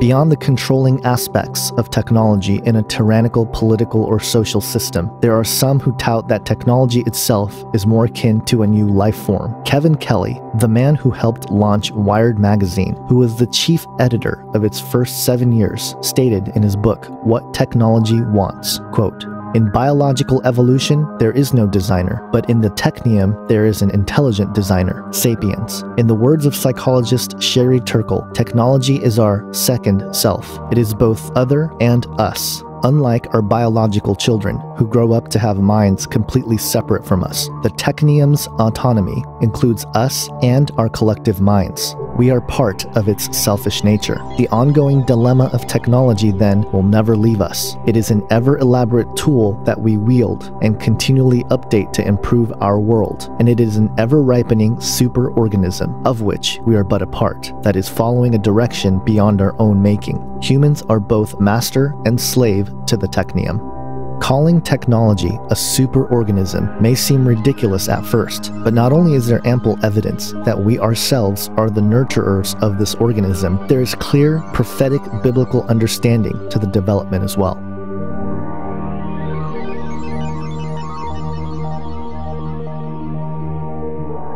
This is a very widespread belief in our society. It's the kind of belief system of people who say, I don't believe in God, I believe in science. It's a belief system which has now been spread to the entire world. But there's a conflict in the heart of science between science as a method of inquiry based on reason, evidence, hypothesis, and collective investigation, and science as a belief system or a worldview. And unfortunately, the worldview aspect of science has come to inhibit and constrict the free inquiry, which is the very lifeblood of the scientific endeavor. Since the late 19th century, science has been conducted under the aspect of a belief system or worldview, which is essentially that of materialism, philosophical materialism. And these sciences are now wholly owned subsidiaries of the materialist worldview. I think that as we break out of it, the sciences will be regenerated. Philip Ashley Fanning, in his book entitled Isaac Newton and the Transmutation of Alchemy, an alternate view of the scientific revolution, stated, quote, "In alchemy, human beings had a method of seeking ultimate truth, and it seems to have worked, at least for a fortunate few. The ancient science enabled its practitioners to probe the deep structures of reality and participate in an ongoing creation of the physical world." Later, Fanning goes on to comment on the Philosopher's Stone, quote, "The so-called medicine of the metals, the stone, was thought able to cure supposed diseases of base metals such as lead and tin, thereby enabling them to the perfect metals, silver and gold. Similarly, it was seen as the elixir of life, able to heal man's ills and postpone death. Most important, the stone can help a person merge with the divine spirit that pervaded the universe, in the process becoming godlike himself, a magus. Alchemists viewed the Philosopher's Stone as the key to all knowledge." Dr. Fred Alan Wolfe, in his book entitled Mind into Matter, A New Alchemy of Science and Spirit, said, quote, "Most modern dictionaries popularly dismiss alchemy as an immature, empirical, and speculative precursor of chemistry, having had as its object of transmutation of base metals into gold. But although chemistry did evolve from alchemy, the two schools of thought never really had much in common. Whereas chemistry deals with scientifically verifiable and objective phenomena, the mysterious doctrine of alchemy pertains to a hidden, subjective, abstract, and higher order of reality. Perceiving and realizing this reality is and was the goal of the alchemist. They call this goal the magnum opus, or great work, absolute realization." Dr. Wolfe goes on to describe his position on modern-day scientific practice, stating, quote, "As smart as we are in the modern world, we apparently can never pass behind the veil which divides the seen from the unseen, except by engaging ourselves in the way appointed by the ancients, the mysteries. Physicist Wolfgang Pauli once put it that scientists went too far in the 17th century when they attempted to make everything understandable strictly as objective science. By denuding the subjective view from any firm ground, much was lost. Modern science has attempted to make the study of the subjective a mere reflection of the objective and reducible science of matter. Some of us, including many scientists, don't agree with the new objective materialism. We believe in our heart of hearts, as did the alchemists that came before us, that something far richer than materialism is responsible for the universe." So when you're talking about the word supernatural, a simple dictionary definition is something like not of the natural world. A synonym would be something like preternatural. And this broadly covers a span of everything from belief in God or various deities to things like magic, the paranormal, and the occult. Now, the term supernatural really originates from a 16th century medieval Latin supernaturalis, which supra is just a Latin for above, plus naturalis, which means nature. So you're basically, above nature. So most folks are thinking of something that violates, like known scientific laws like gravity, something that we call a miracle. Now, miracles are described in the Bible, and they seem to fit into two broad categories. Now, the first category would include, events that are occurring with supernatural timing or supernatural placement or both, but in and of themselves, they're a natural event, but the timing or how it occurs is above nature because God does it, or a supernatural agent like an angel would do it. Now, the second type of miracle encompasses a supernatural event where the phenomenon itself would defy physical laws of the universe. Like in 2 Kings chapter 6, Elisha makes an iron axe head float to the surface of the water. So this clearly violates physical laws.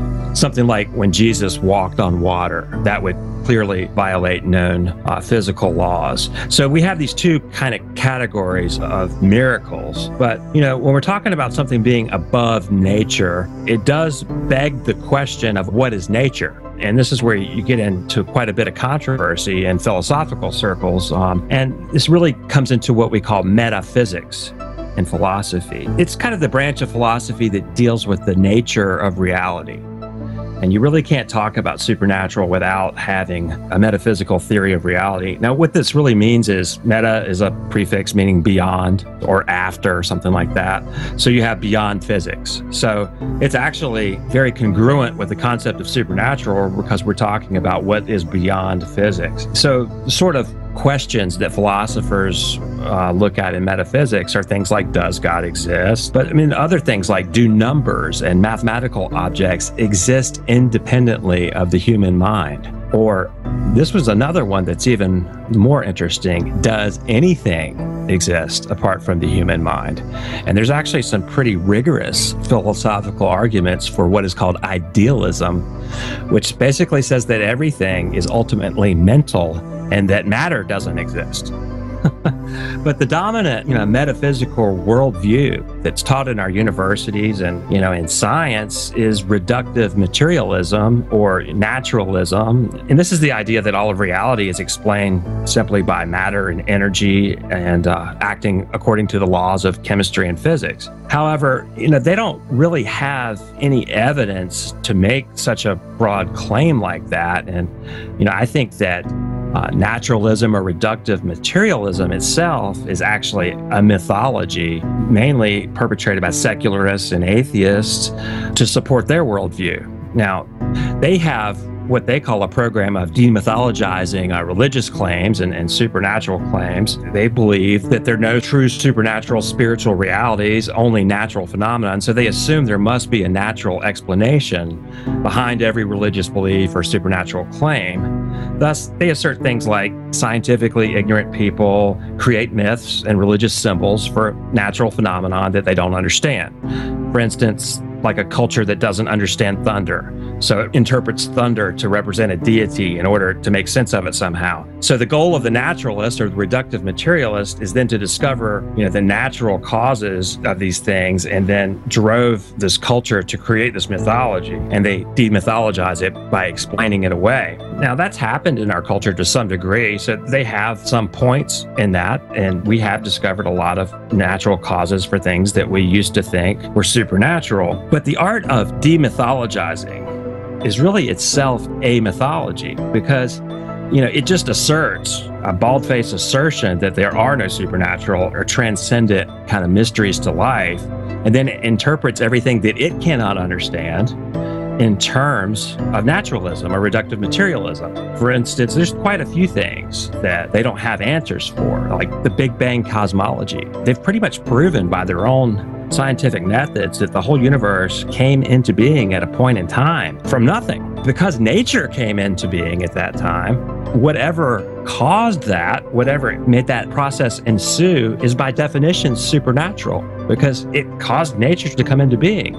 So we really do have evidence for the supernatural in the Big Bang cosmology, just because whatever made it bang is by definition above natural. So they really have undermined themselves by their process of investigation. And there's other things like the origin of life. They really don't have any good natural explanations for how life got started. So, we see prominent scientists, looking at extraterrestrial explanations for that. Naturalism, reductive materialism, which is our dominant university-taught worldview, is in deep trouble. It's actually dying. And what we are beginning to see now, though, is not so much a revival of Christian supernaturalism. It's more, we're starting to see a rise of kind of a pantheistic monism, a kind of a spiritualism that's beginning to get a lot of traction in the culture. So I'm predicting that we're going to see quite a rise in the supernatural worldview. It's going to be something that's a little more in the occult paranormal realm. But I think that materialism is actually dying, and it probably doesn't have another generation left before it's completely disproven. There are several more books that seem to be igniting a metaphysical or spiritual component into the scientific worldview, including Lee Bladon's The Science of Spirituality, integrating science, psychology, philosophy, spirituality, and religion. The Dalai Lama's The Universe in a Single Atom, The Convergence of Science and Spirituality. Dr. Massimo Citro's The Basic Code of the Universe, The Science of the Invisible in Physics, Medicine, and Spirituality. And Dr. Charles Taft's 2009 book, The End of Materialism, How Evidence of the Paranormal is Bringing Science and Spirit Together. When commenting on the book, The End of Materialism, author and Dr. Larry Dossey said, quote, "Amid the flurry in science about genes, neurons, and neurotransmitters, another quiet revolution has been building for several decades. It involves a view of consciousness in which the mind is not confined to specific points in space or time, such as the brain, body, and the present. Tart's inspiring majestic image of consciousness will prevail because of two compelling reasons. It is built on good science, and it more fully accounts for who we humans are and how we behave." Let me say very clearly, there is no globalism without the spiritual presence behind it. There is no synchronizing and crystallizing the political, the economic, the military, the environmental, the sciences and technologies without that spiritual presence behind. So if we do not look at the entities behind, yes, they are non-human entities, intelligences, as the Nazis called them. They are alien in the sense that they're not of our physical world, but they're not extraterrestrial. They are extra-dimensional.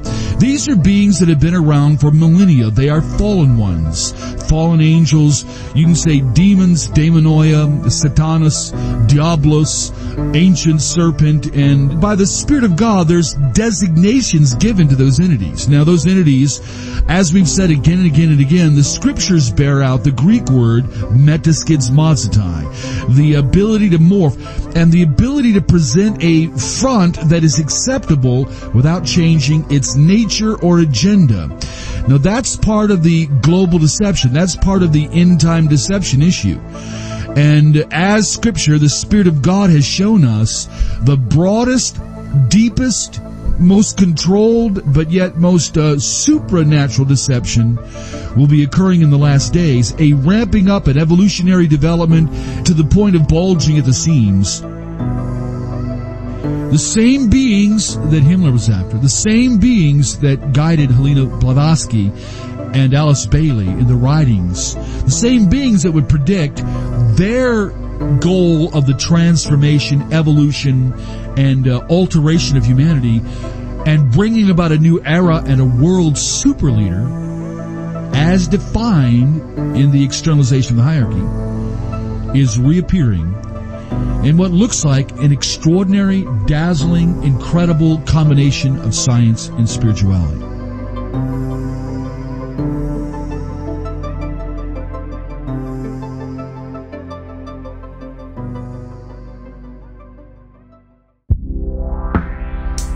If you would like to support this ministry and the making of this film and future films by Face Like the Sun, please consider purchasing a DVD copy of the film. This 3-disc DVD is available in HD 1080p. Please visit ageofdeceit.com for more information.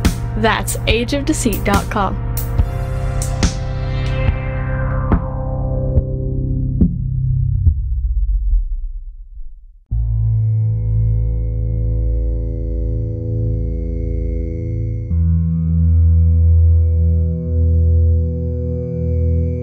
Let me begin by stating here that I am not against the advancement of technology. I believe that much of the work is done with good intentions for the well-being of mankind. However, as the old adage goes, the road to hell is paved with good intentions.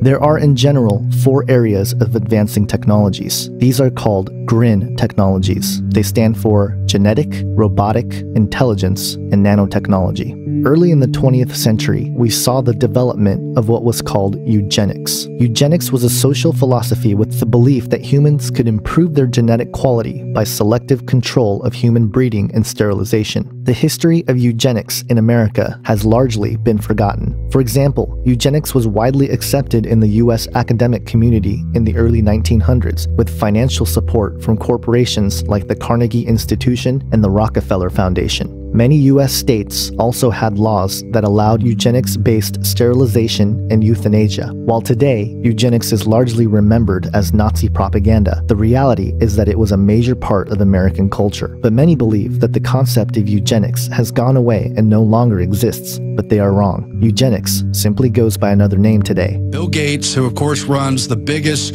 charitable philanthropic foundation, which is tax-free, the Bill and Melinda Gates Foundation, and I just want to point out leading into it, they are explicitly in lockstep with the Rockefeller Foundation and completely continuing what has been a century-long saga of eugenics, social engineering, collectivism, and destruction of all independence. They're pushing GMOs in all sectors of the world. You know what's going on domestically. Hopefully you've heard about how they're pushing it into African communities in India, in Latin America. They're destroying local agriculture while forcing people to take food aid or grow GMOs that are destructive to their health. According to all the studies, they're ignoring all the warning signs and putting more and more money behind it while literally paying propaganda to portray them as our saviors and those who are saving us not only money but lives. Bill Gates pays media to portray him as a saint. And you notice how every article always mentions that he's saving lives,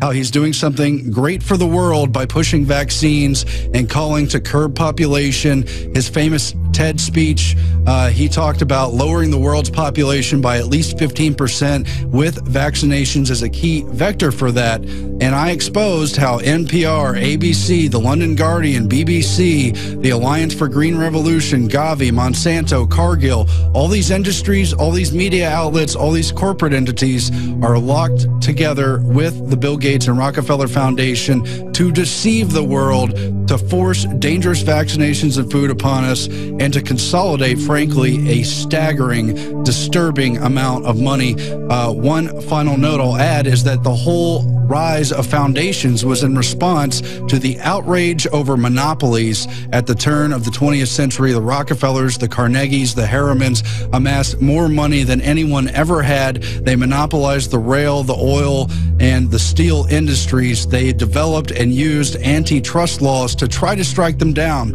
but they went underground, they went sophisticated, and it was revealed, at least at the time, that Nelson Rockefeller was being appointed as vice president, the extent to which they had used hundreds, maybe thousands of tax-free entities to put their money offshore, out of reach, while pushing the most un-American, most disturbing, most anti-human programs under the sun. They investigated it in Congress in 1953, and Charlotte Iserby will tell you they tried to even destroy the records of those hearings, though they were non-binding. Iserby was able to save those documents. That's why we know so much today. I just want to give that as a backdrop to the level of deception and why it's important that we confront people like Bill Gates. One of the first things I did when I started researching Bill Gates, one of the first things I found out was that through his foundation and through the Gavi Alliance, they've been doing all these tests in developing nations that are hurting people, they're killing people, and he's putting millions and millions of dollars into this. And I even have a quote here that I'm going to read later, but people are wondering, why is it that he's spending so much money on these vaccines? Millions and hundreds of millions of dollars on these vaccines that are literally killing children. People in these third world countries are calling it genocide. They're literally running, in some cases, from these shots. In some cases, they're killing the people who are sending the vaccines. Nigeria and all these countries, they're actually killing them. They're saying they've said on record they think they're coming there to kill their children. And Bill Gates cares so much about these vaccines, he won't even save the lives of the workers who are dispensing the vaccines by withdrawing those programs. He just wants to continue them no matter what. Yeah, he's just going to keep it going. He doesn't care. And it just keeps happening. If I went into your house and I permanently brain damaged your child and paralyzed him forever, I would go to prison, and rightfully so. This man can hide behind his cutesy organizations and initiatives with all of his billions of dollars and paralyze tens of thousands of children, and it's fine, nothing happens. It makes no sense. This is just a few things I wanted to mention to our audience. He's got a thing called Great Challenges, and he gives out money to different professors and scientists all across the country for different sets of initiatives that he wants them to fulfill. And here's just a few of the things that I found in looking that he's funding right now. Vaccinating fetuses, vaccines through rice, genetically engineered rice that has a vaccine in it. Edible vaccines. Nanoparticles, skin patches, mosquitoes. There's actually a clip we have, we don't have time, but mosquitoes, he will release those on people without their knowledge, so that's wonderful. Genetically engineered stomach bacteria, that's a vaccine platform for diarrhea vaccines. Contraceptive vaccines that sterilize rats. I mean, it goes on and on.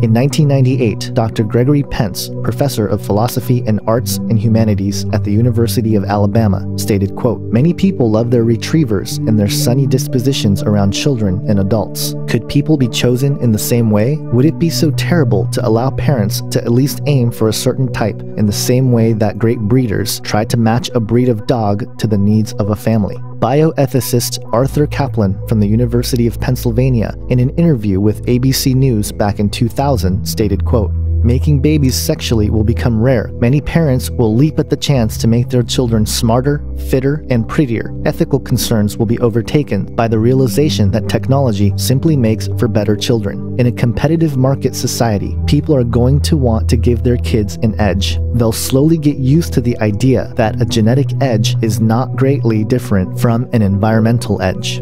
Francis Fukuyama of the Institute for Public Policy at George Mason University, and author of The End of History, stated, quote, "Biotechnology will be able to accomplish what the radical ideologies of the past with their unbelievably crude technologies were unable to accomplish, to bring about a new type of human being. Within the next couple generations, we will have definitively finished human history because we will have abolished human beings as such, and then a new post-human history will begin."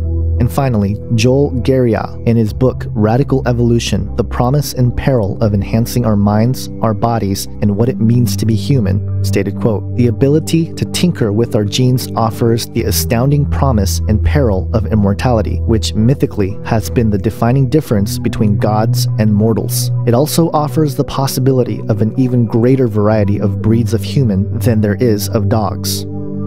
The list of organizations and groups working tirelessly for the advancement in various areas of technologies and the conscious evolution of humanity is vast.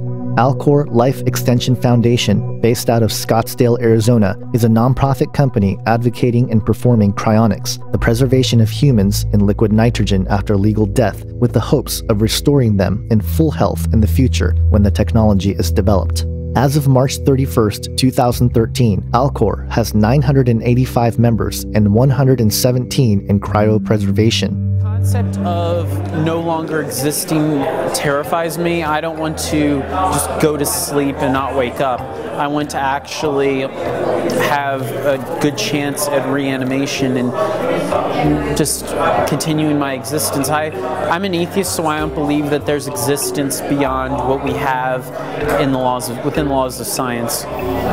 And so far, cryonics is the only atheist alternative. How old are you? I'm 16. Oh my gosh. I'm going to be 17 next month.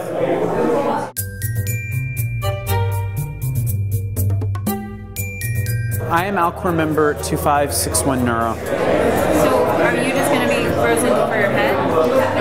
Yes, that. The benefit of that is, aside from it being cheaper, the procedure for a head only is more pristine and careful than a procedure for a whole body. I mean, I'm signed up for the neuro because I value my brain and I want it to be treated with as much care as possible.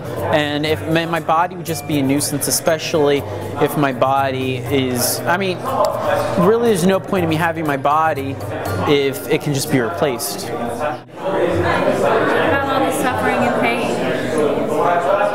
Well, when they have the technology to repair a necrotic person, they'll have the technology to make life infinitely pleasurable. I mean, what happens if you're wrong and you spend all this money or you went to all this trouble to preserve yourself and then you just... What happens if I'm right and I don't? I wouldn't be able to live with myself if I didn't. If the technology is available, and if I just decide not to do it just because there was a chance of the technology not being available, I wouldn't be able to live with myself after the technology does become available, and the rest of my long extended existence would be miserable. So I just take the chance of it not working and try and advocate it as if it was guaranteed to work. I see it as the only science-based religion that exists. I mean, a religion is, to me, the role of a religion is post-mortem closure. So people have their gods like Ganesha and Allah and Jesus. I have Alcor. In order to conduct this research under constitutional integrity, the Uniform Anatomical Gift Act was passed in all 50 states. The American Cryonics Society is yet another nonprofit organization advocating cryonics at the research and educational level. As of October 1st, 2012, the Cryonics Institute, located in Clinton Township, Michigan, has 1,040 members, 505 of whom had funding and contracts in place to be cryo-preserved upon legal death. Cryonics Asia has its nonprofit operations working out of Hong Kong, while the for-profit branch is maintained and administered in Tel Aviv, Israel. The reason for the for-profit model, they say, is to create momentum on the global market for providing the options for those near death to invest their potential immortality through cryonics. This is something that currently wouldn't be tolerated on ethical grounds in the West, hence its operations in the East. The National Nanotechnology Initiative launched in 2000 with 8 agencies dedicated to push for nanotechnology innovation worldwide. The group consists of the individual and cooperative nanotechnology-related activities of 27 federal agencies, each with different roles. The NNI, along with the National Science of Technology Council, informs and influences the federal budget and planning for the United States. The National Center for Nanoscience and Technology Group in China are the leading developers in researching and developing products and services with the use of nanotechnology to be deployed worldwide. The Human Brain Project is an ambitious group pursuing the development of information and communication technologies in neuroinformatics, brain simulation, high-performance computing, medical informatics, neuromorphic computing, and neurorobotics. Another group, the Brain Activity Map Project, also known as the Brain Project, is an American initiative aimed to decode the tens and thousands of connections between the neurons of the human brain. It is funded by the National Institute of Health, DARPA, the National Science Foundation, and other private foundations. They are reported to receive $100 million in funding for 2014. Computer chips, GPS technology, the internet. All these things grew out of government investments in basic research, and sometimes, in fact, some of the best products and services spin off completely from unintended research that nobody expected to have certain applications. Businesses then use that technology to create countless new jobs. So the founders of Google got their early support from the National Science Foundation. The Apollo project that put a man on the moon also gave us eventually cat skins. And every dollar we spend to map the human genome has returned $140 to our economy. $1 of investment, $140 in return. So Dr. Collins helped lead that genome effort, and that's why we thought it was appropriate to have him here to announce the next great American project, and that's what we're calling the Brain Initiative. You know, as humans, we can identify galaxies light years away. We can study particles smaller than an atom, but we still haven't unlocked the mystery of the 3 pounds of matter that sits between our ears.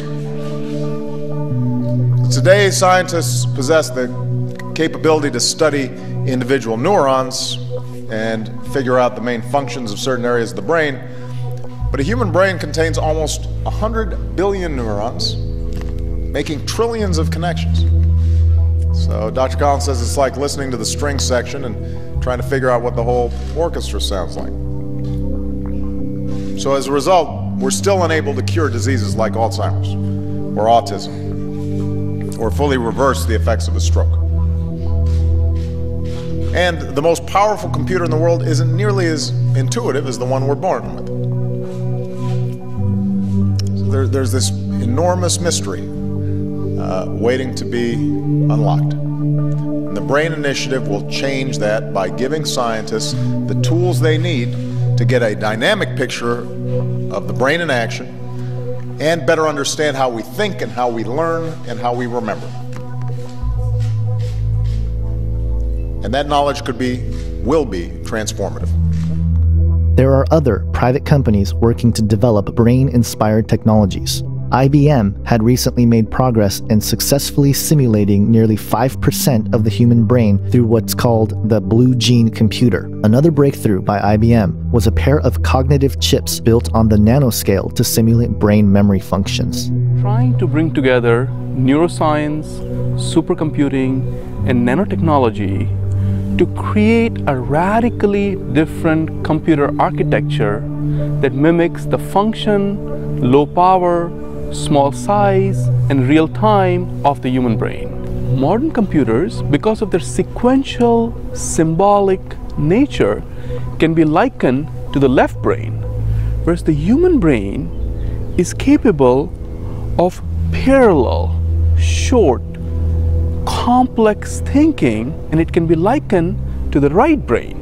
While on one hand, our competitors are chasing the tail end of the left brain computers, IBM is opening up entirely new way of computing, thinking, and serving our customers, thereby giving rise to a continuum of architectures between the left brain von Neumann machines and the right brain cognitive computers. We have created breakthrough chips at the scale of a worm brain, and now we are on the path to create a new True North chip at the scale of B-brain. Horizon 2020 is the biggest EU research and innovative program ever, with over $100 billion in funding available over 7 years from 2014 to 2020. The program aims to fund the development of various technologies such as 3D printing, medical robotics, and nanotechnology, and has specifically applied over $2 billion towards the Human Brain Project to not only map the brain, but to also create the platform for future developments such as neural implants and mind uploading devices. The EU Enhance project has also, in conjunction with the Europe 2045 initiative, has begun development of what is called the Augmented Learning Environment, which entails an educational platform that incorporates current online multiplayer RPGs with social role-playing games to facilitate a digital educational environment for students. Aldebaran Robotics in Paris, France, says that according to the United Nations, robotics will be the technological revolution of the 21st century. Thus, this group is working with the current platforms of interactive technologies to provide the first commercialized autonomous humanoid robots.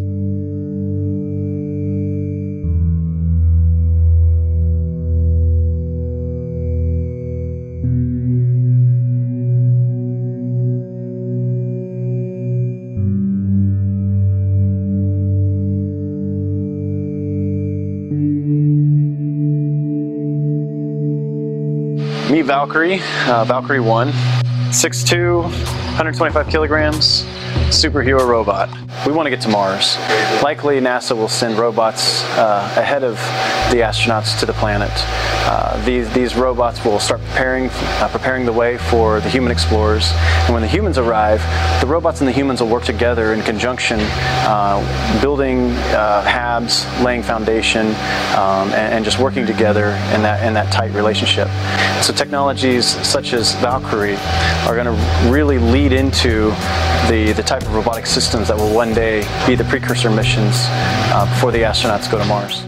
Foresight International is another global university-based network of professors, students, teachers, and citizens who are concerned with the future of mankind. Through the combination of the arts and sciences, they are developing a platform for academic research to help develop public policy at the local, national, and international levels in an attempt to strategically resolve current and future global issues. Foresight Institute, based out of Palo Alto, California, is a public think tank focused on transformative future technologies. Its goal, since 1986, has been to discover and promote the upside and help avoid the dangers of nanotechnology, artificial intelligence, biotech, and similar life-changing developments. They are advocates to increase the speed at which these technologies are developed, while making sure to provide a means to reduce the misuse and potential dangers of them.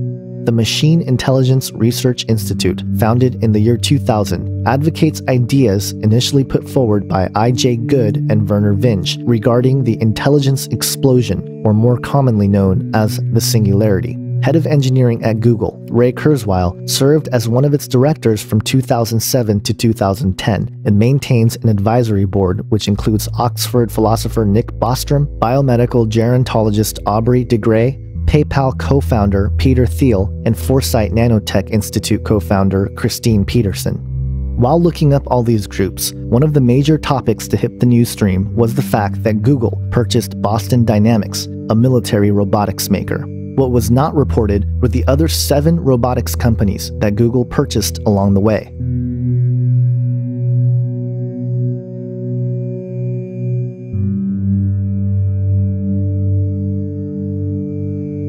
With Ray Kurzweil taking the reins for Google's engineering department, it's quite alarming to see his predictions for the near future, which includes the capacity to reprogram our biology to be free from disease and aging, printing most of our products including clothes and even replacement organs via 3D printing, search engines becoming ever more responsive and intelligent, and the idea that humans will be fully immersed in visual, auditory, virtual environments for social interaction and gameplay. Furthermore, in December 2013, it was reported by the Harvard School of Engineering and Applied Sciences that they had developed machine learning algorithms that could make chemical reactions intelligent. This brings us to another project started in 2000 by Hod Lipson of Cornell University and Jordan Pollack of Brandeis University, called the Golem Project. With the support of DARPA, the Golem Project, whose acronym stood for Genetically Organized Lifelike Electromechanics, conducted experiments in an attempt to develop self-replicating and self-manufacturing robotic lifeforms. While artificial organisms had been developed digitally to evolve in response to the programmed conditions, the goal for the Golem Project was to get these organisms from the digital realm to the physical. While such projects are available to the public mainstream, one can only speculate as to what may be going on behind closed doors in the laboratories of the deep underground.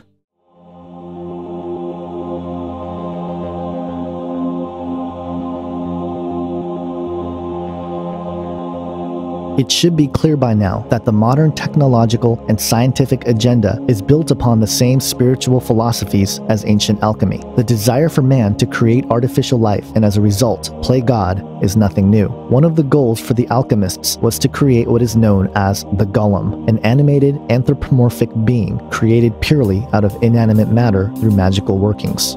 The Hebrew word golem is used once in the Bible and is found in Psalms 139:16, translated as unformed substance. Quote, "Your eyes saw my unformed substance. In your book were written, every one of them, the days that were formed for me, when as yet there was none of them." According to Talmudic legends, Adam was initially created by God as a golem, or as a body without a soul, for the first 12 hours of his existence. The substance that gave his mindless body a soul was the breath of God. It was at this point that man became the image bearers of God. Quote, "Then the Lord God formed the man of dust from the ground, and breathed into his nostrils the breath of life, and the man became a living soul." While it is appropriate for God himself to create life out of non-life, it is easy to see that man attempting to do the same is in essence playing out the lie that was promised to us before the fall of mankind. The methods to form a golem were vast and complex, involving everything from meditative techniques, numerological markings, and ritual chanting. There are many Jewish traditions of holy rabbis and sages creating a golem. For example, when Eliezer of Worms, a 12th century Talmudist and mystic, commented on the Sefer Yetzirah, or what is known as the Book of Formation, one of the earliest Kabbalistic writings, he gave a detailed and complex report of how to form a golem through advanced spiritual meditative techniques called the 221 gates. But perhaps the most famous golem is the one allegedly created by Rabbi Yehuda Levi ben Betzalel of Prague, known as the Maharal, in the 16th century. The legend goes that the Maharal created a golem named Yosel to help save the Jews of Prague from the blood libel, an early form of anti-Semitism where cults derived from Roman Catholicism falsely accused the Jews for kidnapping and murdering children to use their blood in religious rituals. After fulfilling his purpose, the golem Yosel was deanimated by the Maharal. It is widely believed that Yosel's body was stored and still lays in the attic of Prague's Old New Synagogue, a building that was curiously not destroyed by the Nazis in World War II. In fact, it is believed that the Gestapo didn't even enter the attic when they took hold of the synagogue. This is no surprise, since it is well known that Hitler spoke often of the Übermensch to describe the National Socialist agenda of creating a biological superior Aryan race that would rule the earth for 1,000 years. In alchemy, it was the 16th century alchemist and occultist named Paracelsus who described how to create the golem, referred to as the homunculus in alchemical terms. In the Hermetic and Alchemical writings of Paracelsus, he said, quote, "But neither must we by any means forget the generation of homunculi, for there is some truth in this thing, although for a long time it was held in a most occult manner and with secrecy, while there was no little doubt and question among some of the old philosophers whether it was possible to nature and art that a man should be begotten without the female body and the natural womb. In order to accomplish it, you must proceed thus. Let the semen of a man putrefy by itself in a sealed cucurbite with the highest putrefaction, until it begins to live, move, and be agitated, which can easily be seen. If now, after this, it be every day nourished and fed cautiously and prudently with the arcanum of human blood, and kept for 40 weeks in the perpetual and equal heat, it becomes, thenceforth, a true and living infant, having all the members of a child that is born from a woman, but much smaller. This we call a homunculus, and it should be afterwards educated with the greatest care and zeal until it grows up and begins to display intelligence. Now this is one of the greatest secrets which God has revealed to mortal and fallible man. It is a miracle and marvel of God, an arcanum above arcana, and deserves to be kept secret until the last times, when there shall be nothing hidden, but all things shall be made manifest. In more recent times, it was the pioneer rocket fuel scientist and occultist Jack Parsons and the founder of Scientology, L. Ron Hubbard, who performed magical ceremonies and rituals called Babylon working, carrying on the work done by occultist Aleister Crowley, who called himself the Great Beast 666. Parsons and Hubbard claimed to make contact with the spiritual realm to unleash an entity of a divine female named Babylon. But perhaps the most interesting part of all the rituals performed by Parsons and Hubbard was that of what is called the mannequin. The accounts of the mannequin begins with a huge steel container codenamed Jumbo that accompanied the first atomic bomb explosion on the Trinity site in New Mexico on July 16, 1945. The Brookings Institute released a short explanation of Jumbo in February of 2013, which stated, quote, "As preparations for the first nuclear weapons test, General Leslie Groves, the head of the Manhattan Project, began to worry about what would happen if the test was a failure. With a very limited supply of plutonium then available, a failure could scatter tens of millions of dollars of the precious element across the New Mexico desert. To avoid this problem, a massive steel vessel to contain the explosion was built at a cost of $142 million. Nicknamed Jumbo, the container weighed 214 tons, was 25 feet long, 12 feet wide, and had walls 14 inches thick. According to occult investigators and conspiracy theorists James Shelby Downard and William N. Grimstead, Jumbo contained within it what Aleister Crowley had called the mannequin, an inanimate body which was inundated with nuclear energy, thus producing a real homunculus, or golem. Regardless of whether or not the stories of these occult practices to produce soulless life forms are true or not, it doesn't make much difference with what we are facing on the horizon. What we will come to discover is that Satan's grand agenda is to produce his own golem or homunculi out of the human race, so that we might abandon the image of God in exchange for the image of the beast.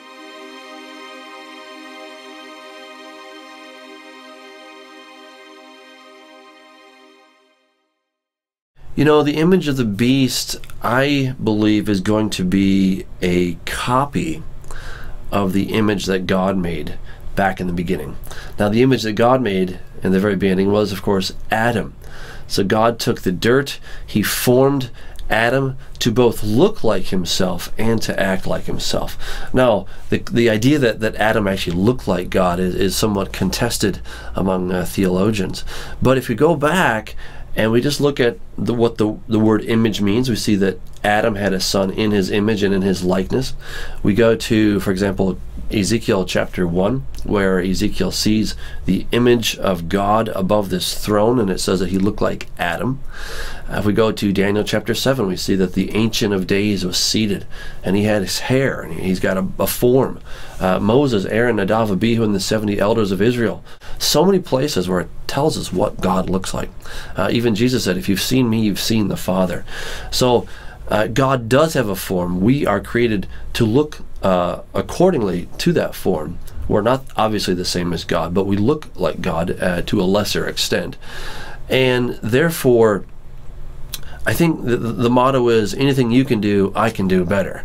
I think that's Satan's basic idea here, that, you know, he can also create someone in his image and in his likeness. And I think, you know, if we look at it, you have Satan is equivalent to the Father. The Antichrist would be equivalent to Jesus the Son, and then the false prophet would be analogous to the Holy Spirit. So these three in one, as it were, now are going to create someone who is in their image. And I believe that is what the image of the beast is all about. It's now acting as God acted in the beginning to now create a counterfeit, but still someone who is in their own image. And I don't believe that the image of the beast is going to be a real live person. He may look completely real, he may act like a human, but he does not have a soul.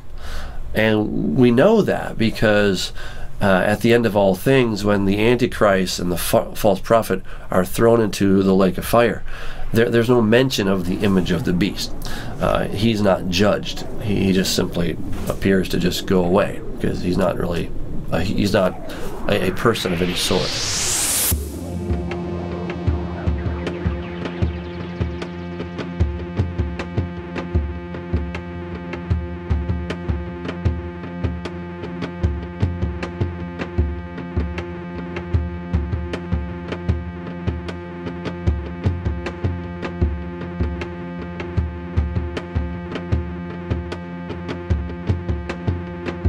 The achievement of a technological singularity will be the ultimate fulfillment of Satan's plan in making himself like the Most High God. While there are many brilliant Bible scholars and commentators who have varying perspectives of how the end times will unfold, my goal here is not to promote a particular timeline, but rather speculate as to how the Bible may reveal the role of artificial intelligence and the technological singularity. In Revelation chapter 13, we see a startling description of what to expect in the end times. Verses 11 through 18 provides a profile and the actions of the second beast. It reads, quote, "Then I saw another beast rising out of the earth. It had 2 horns like a lamb, and it spoke like a dragon. It exercises all the authority of the first beast in its presence, and makes the earth and its inhabitants worship the first beast, whose mortal wound was healed. It performs great signs, even making fire come down from heaven to earth in front of people. And by the signs that it is allowed to work in the presence of the beast, it deceives those who dwell on earth, telling them to make an image for the beast that was wounded by the sword and yet lived.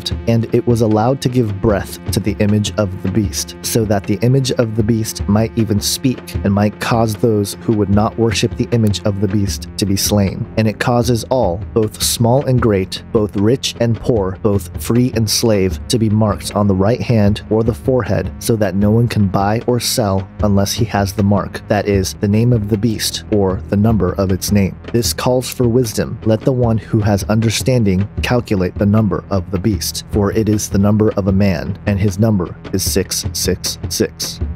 To begin, it is important to point out that the second beast is otherwise known as the false prophet. Recent Bible scholars and authors, Tom Horn and Chris Putnam, in their books Petros Romanus, The Final Pope is Here, and the follow-up Exo Vaticana, Petros Romanus and the Vatican's Astonishing Plans for the Arrival of an Alien Savior, have raised the possibility that our current Pope, Pope Francis, would not only be the final Pope as prophesied in the prophecy of the popes allegedly written by St. Malachi in the 12th century, but the false prophet himself. Revelation 13:11 states that the false prophet will have 2 horns like a lamb, but speak like a dragon. The dragon is undoubtedly Satan, but what is amazing is that the current pope is loved and adored by the world.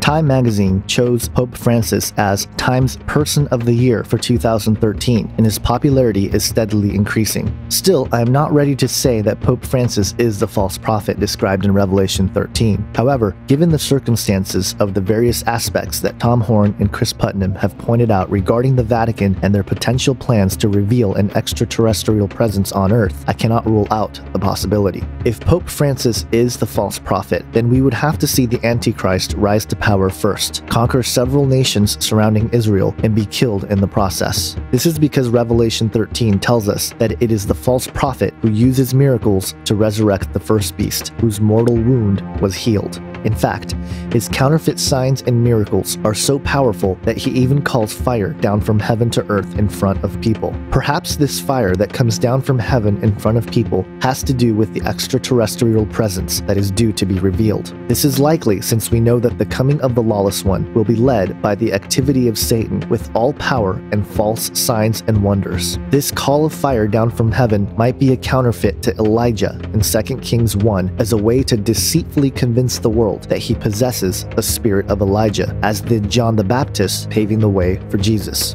In light of these possibilities, as Horn and Putnam have pointed out, it is quite startling that the Vatican owns some of the most powerful telescopes in the world. The Vatican Advanced Technology Telescope sits on top of the Mount Graham International Observatory in southeast Arizona.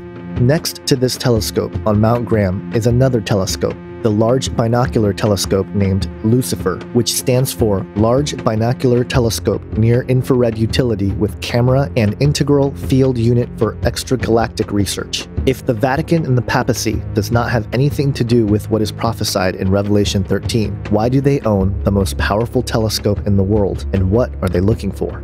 Regardless of how it plays out, the display of calling fire down from heaven will give the false prophet great authority. It will be with this authority that the false prophet will tell the people of the earth to build an image for the beast that was wounded by the sword, yet lived. It is important to point out that the image will be built by the people. It is again my speculation that this image will be highly technical in nature. There are several points to consider in this theory. First, alluding back to the connection with the Vatican. It was reported on the Vatican Insider by Andrea Tornielli in an article titled "The Vatican Invests in Cutting-Edge Technology and Regular Bug Clearing Operations" that, quote, "The Vatican does not rely on special external companies. Instead, it has purchased cutting-edge instruments and technologies of its own, some of which are made in Israel."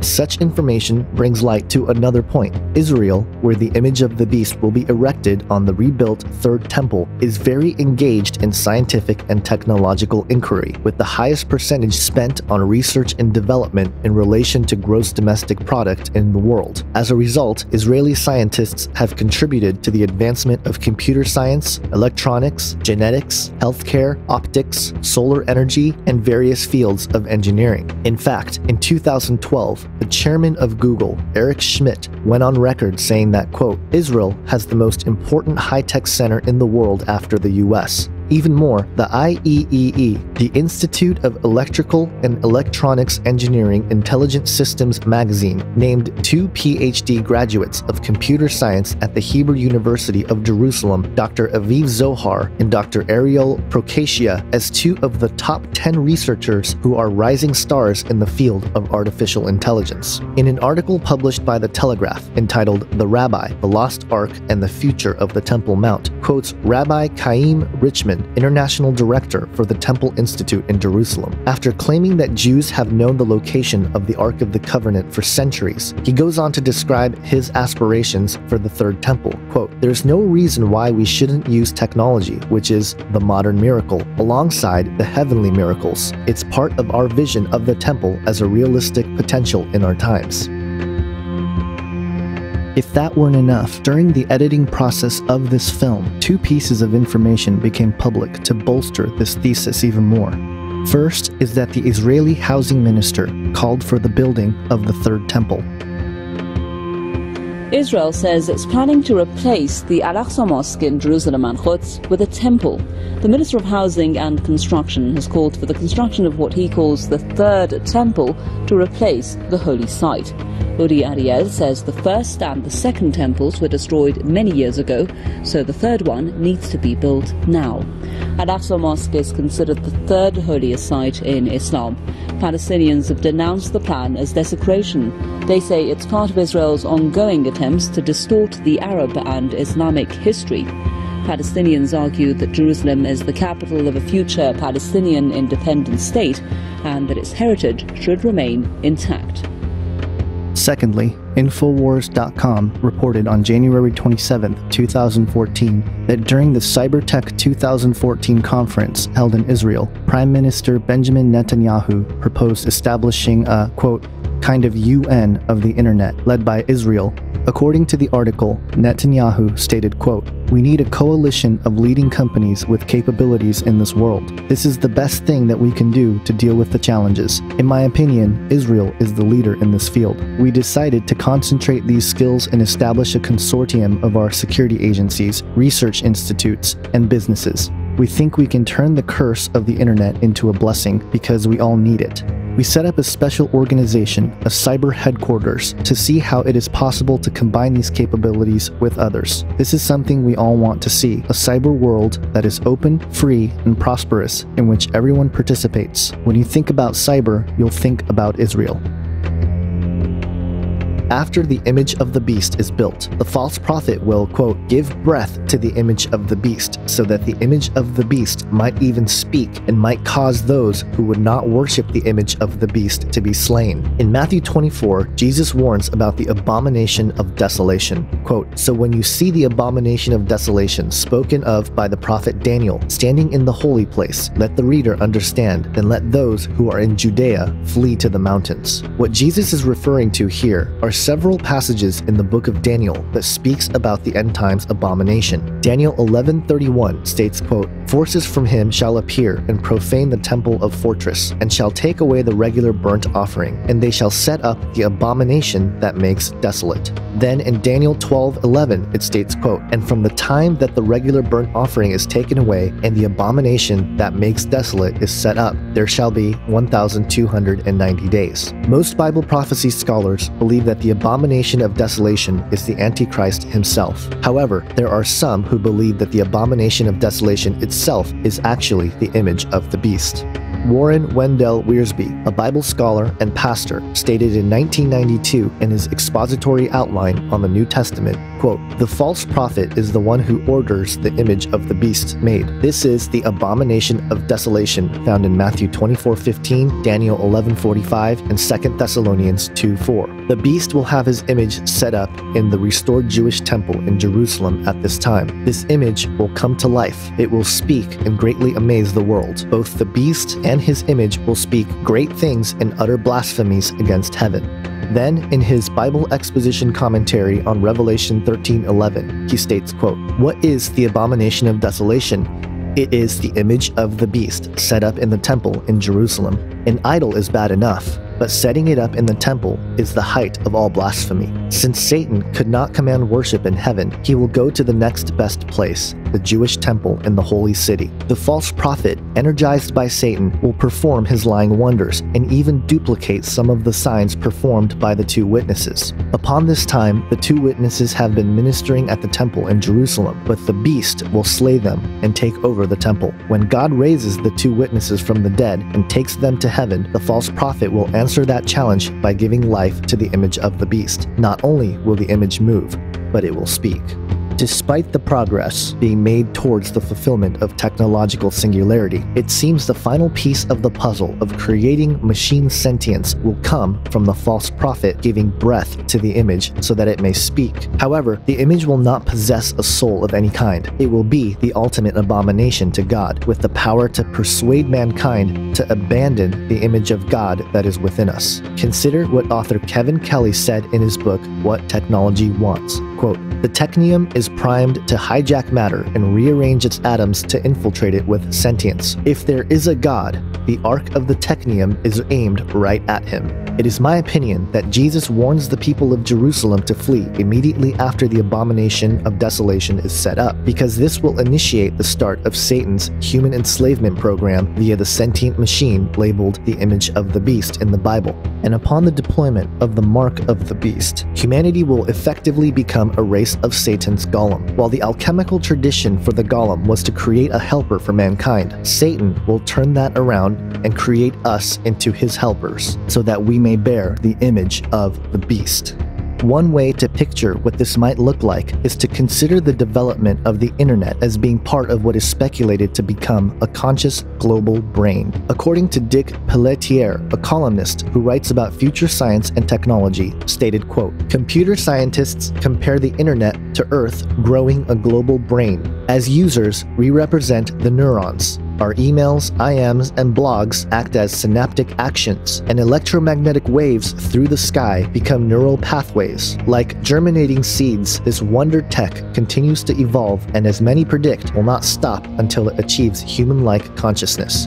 The image of the beast will, quote, cause those who would not worship the image of the beast to be slain. And it causes all, both small and great, both rich and poor, both free and slave, to be marked on the right hand or the forehead, so that no one can buy or sell unless he has the mark. In other words, those who do not take the mark and become a participating neuron in the global brain will effectively be seen as a virus and be eliminated. According to the occultists and esoteric spiritualists, the creation of a golem consists of two things. The first was to form the body. The second was to animate it. The fascinating part of animating the body was the use of magical words and sacred names. In some Kabbalistic traditions, it was said that in order to animate the golem, those sacred letters or words must be written and placed either in the golem's mouth or on the forearm or forehead. These are the three places in which the false prophet, through the image of the beast, will force worship of the first beast. The mouth, where if you do not worship the image of the beast, you will be killed. And the right hand, or the forehead, where unless you receive the mark of the beast, you will not be allowed to buy, sell, or trade. The mark of the beast will effectively be promoted as the long-desired philosopher's stone, which will finally give humanity all that it has lost from the fall. Given the technological framework that we've been looking at, the various life extension projects, as well as the development of transhumanism and post-humanism, will be achieved. But according to the Bible, such a promise will not be all that it's cracked up to be. The fifth trumpet in Revelation 9:6 describes, quote, "In those days, people will seek death and not find it. They will long to die, but death will flee from them." The image of the beast will fulfill all the dreams of alchemy as Satan's counterfeit creation of sentient life, which would only allow those who would willingly accept to be part of the system via the mark of the beast or the philosopher's stone to live, evolve, and become gods as a part of this hive-minded global brain, while those who reject it will be seen as a virus and therefore killed. It is fascinating to consider what the Bible says about those who oppose Jesus Christ in the end times as being of one mind, as they hand over their power and authority to the beast. While these speculations seem wild and incredible, with all the talk of mind uploading, transhumanism, hologram-like avatar bodies, and gateways to the human brain, I would simply like to suggest that the Bible is not silent on such matters. In fact, it is my opinion that the Word of God had warned us all along that these developments will be a major sign that His return is near. Perhaps this is why Jesus said in Matthew 24:22, quote, "And if those days had not been cut short, no human being would be saved, but for the sake of the elect, those days will be cut short."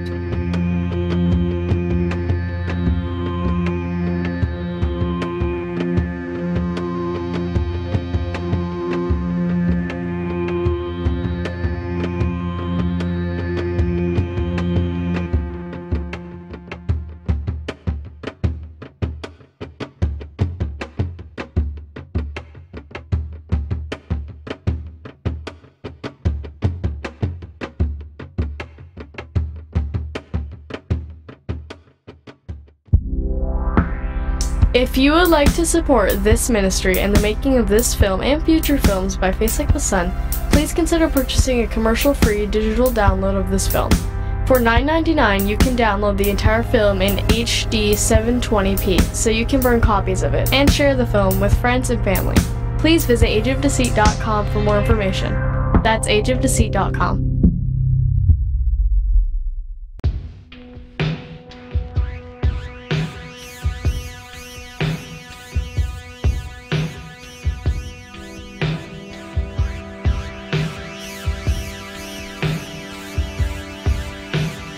As part of the satanic deception, the global elite have been systematically destroying the planet and its people so as to literally create a climate that will make the proposed technology and potentially the entities who propose it as the saviors of mankind. While there are many threads to this agenda, we will look at 3 general areas where this is happening and how the Bible reveals these as signs of the end times.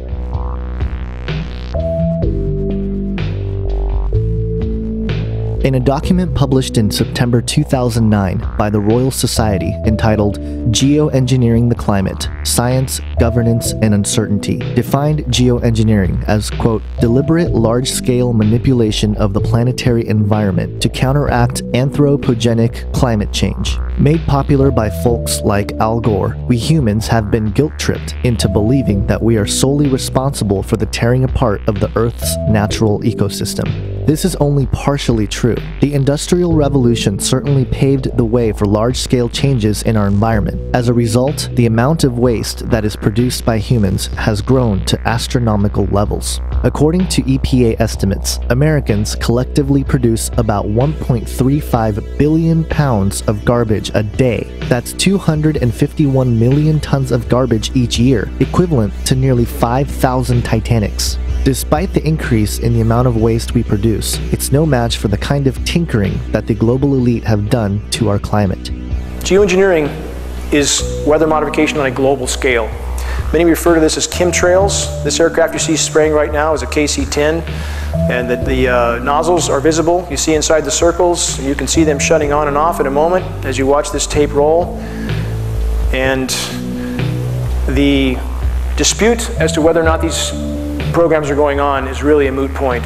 We have more than enough data. We have actual footage, as you're seeing now, to show that these tankers are indeed spraying at altitude. The materials we see showing up in the ground are the exact materials named in numerous geoengineering patents, as many as 150 patents. So at this point, the notion that these programs are not going on is simply denial. Skies like this, many have grown to think are natural, but they're anything but. And we've seen this for so long now, and it's been ramped up at such a steady pace that people have simply become used to skies like this. Anybody who thinks grid patterns like this are natural should recheck their reality. This is anything but natural. We seldom see blue skies anymore. Skies like this have all too often become the norm. Unfortunately, most people don't even look up. I think at times you could start the sky on fire, nobody would notice. To learn more about the reality of geoengineering, visit geoengineeringwatch.org for a complete list of government documents, videos, and other important data that prove that this phenomenon is real. Romans 8 describes the startling status of creation in the fallen state. Quote, "For the creation waits with eager longing for the revealing of the sons of God. For the creation was subjected to futility, not willingly, but because of him who subjected it, in hope that the creation itself will be set free from its bondage to corruption and obtain the freedom of the glory of the children of God. For we know that the whole creation has been groaning together in the pains of childbirth until now." When you begin to study all the various agendas concerning geoengineering, it becomes quite apparent that creation truly is under bondage. What's even more startling is that the proposed solution is more geoengineering. The more we do research, the less easy this will look, the more complicated the environmental effects will look, and that's a good thing, because right now it looks too easy. So I think that if we do more research, we're likely to find out that it's harder and more complicated than we thought, and that the side effects are harder to manage, and that's a healthy outcome that will make it easier to do the management. It's an empirical question, how people will actually react to knowledge about this. Another reaction is to say, if these crazy scientists are so concerned about putting CO2 in the atmosphere, they want to think about these things, then that might actually mean we should be more serious about the risks of CO2 in the atmosphere. And by the way, it's not really a moral hazard, it's more like free riding on our grandkids.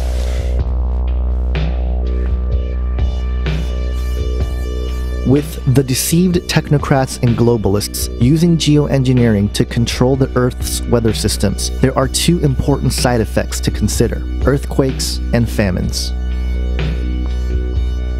While the United States Geological Survey offers data that clearly shows an increase in seismic activity over the last few decades, the USGS themselves attempts to explain it away by stating, quote, "A partial explanation may lie in the fact that in the last 20 years, we have definitely had an increase in the number of earthquakes we have been able to locate each year. This is because of the tremendous increase in the number of seismograph stations in the world and the many improvements in global communications."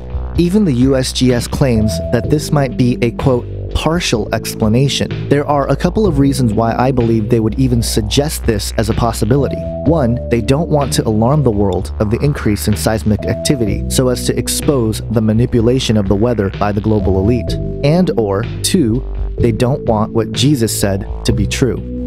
In Matthew 24:7, Jesus warns that as the end of the age nears, we will expect to see famines and earthquakes in various places. Perhaps Jesus knew that his return would come at a time when the Earth's ecosystems would literally be under the control of technocrats who have abused their privilege of having access to such powerful technologies. The second part of the effects are famines.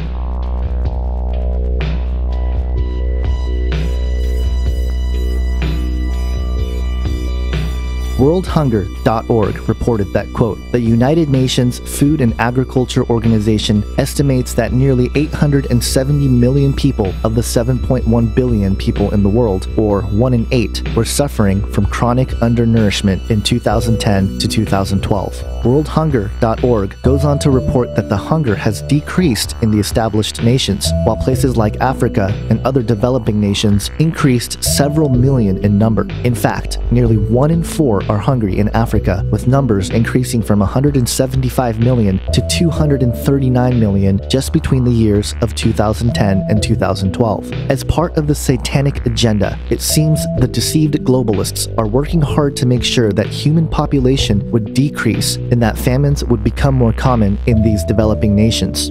And while 1 in 8 being hungry is still unacceptable, especially knowing that we produce enough food for everyone in the world to consume 2,720 calories per day, what we can expect to see is an increase in famines around the world. Our job as believers is to be salt and light unto the world, and as such, many godly Christian churches partake in helping those nations in need. However, another related prophecy seems to indicate that doing so will become increasingly more difficult.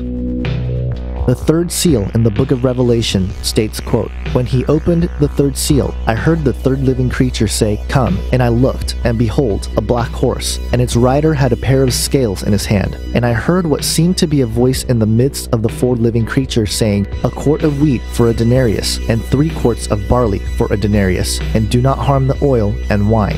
The pair of scales in the hand of the rider of the black horse indicates a need to carefully ration food, and the quart of wheat for a denarius and 3 quarts of barley for a denarius is nearly 12 times the normal price. We are currently seeing this trend as food prices continue to rise. In an article published on August 21st, 2013 from thinkprogress.org called "Get Ready for Food Prices to Go Way Up Thanks to Climate Change," stated, quote, "Climate change will likely push food prices up 20 to 40%, regardless of cuts to future carbon emissions," new research in the journal Climatic Changes concluded. Staple crops like rice, wheat, and grains, which make up the vast majority of global diets, especially for the poor, could see the biggest hits with big costs for global economic welfare.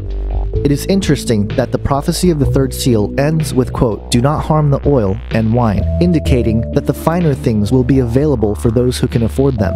This also seems to be unfolding right before our eyes as the middle class is destroyed and the gap between the 1% and the rest of us increases.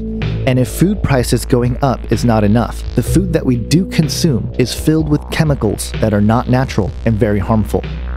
There is a reason why autism and other neurodevelopmental disorders, along with cancer rates, have been steadily rising, with cancer in particular expected to go up to 20 million diagnoses by the year 2025. All of these problems have come despite the alleged progress in science and technology. A common rejection to such alarming data is the claim that the numbers are skewed because we are living longer and we have better technologies to detect these diseases earlier.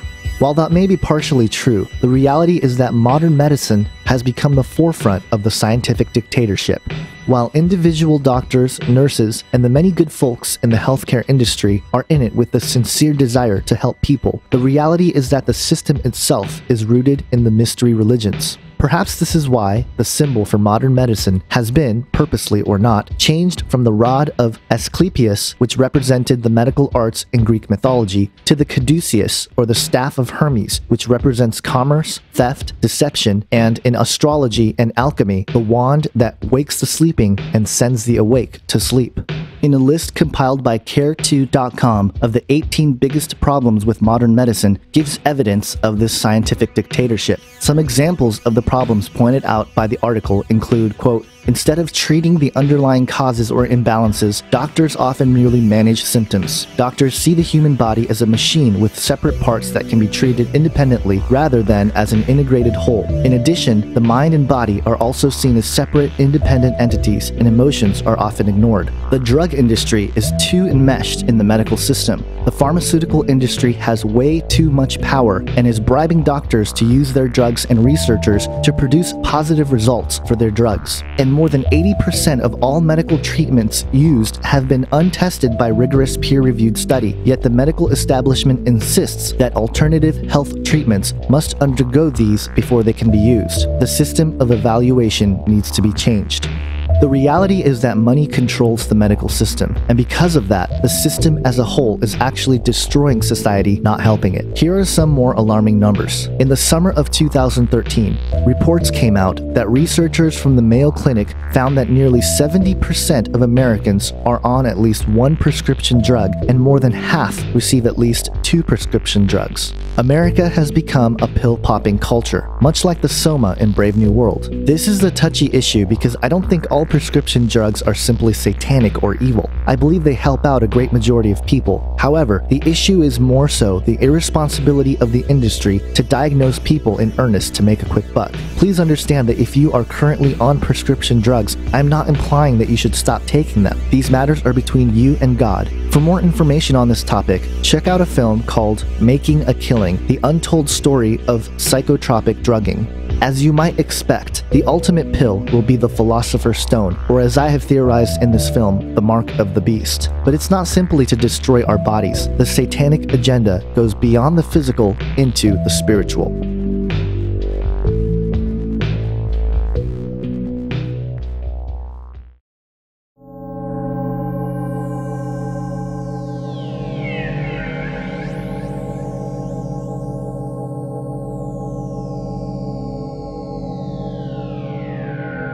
a lot of spiritual warfare then turns out to be machinations of the enemy. You might call them thought bombs, demonic designs, doctrines of demons, if you will, that are ideas that are in play against the truth. And so I think that a significant portion of what we are to be doing in terms of spiritual warfare is being able to perceive the design and then speak to it and expose it and undermine it. Paul describes how we are to be equipped to fight the spiritual battle that we're involved in. That is a battle not against flesh and blood, not against that guy over there who's the skeptic or the critic, but it's against the spiritual power and force that is motivating the doctrines of demons or the demonic designs that he is taken in by. And we are addressing those. And look at what Paul says, and many of you know this passage. You've memorized it. Take up the full armor of God, that you may be able to resist in the evil day, and having done everything, to stand firm. So what are you resisting, and what are you standing firm for, if it isn't the truth? You are standing firm for the truth by resisting the lie. And look at the weapon. I should say the armor. Stand firm, therefore, having girded your loins with truth. That's the first piece of armor, the truth. Having put on the breastplate of righteousness, having shod our feet with the preparation of the gospel of peace. That's a substantive enterprise. You prepare to communicate the gospel. In addition to all, taking up the shield of faith, with which you will be able to extinguish all the flaming missiles of the evil one, and take the helmet of salvation and the sword of the Spirit, which is the Word of God. Now, I take the helmet of salvation, since it's guarding your head, to be the confidence and knowledge that you have in your salvation, so doubt cannot be sown, and the Word of God, which is the sword of the Spirit. So do you see how many elements there? Most of them in our spiritual armor are geared towards the knowledge enterprise. Not that I'm putting knowledge out there as kind of an idol, but that proper knowledge and proper use of truth is a vital part of defending against the enemy in spiritual warfare, casting down speculations. Tom Horn stated in his book, Forbidden Gates, The Dawn of Techno-Dimensional Spiritual Warfare, quote, as transhumanist philosophy and grin technology becomes integrated with society, and national and private laboratories with their corporate allies provide increasingly sophisticated arguments for its widest adoption, those of us who treasure the meaning of life and human nature as defined by Judeo-Christian values will progressively find ourselves engaged in deepening spiritual conflicts over maintaining our humanity in the midst of what the authors believe is fundamentally a supernatural conflict. While spiritual warfare has been for centuries fought on the battlefield of the mind, a radically different landscape may be on the horizon, where demonic entities, formerly of non-physical presence, will have the opportunity to manifest in virtual worlds and inhabit the cloud of which humanity will be permanently tapped into.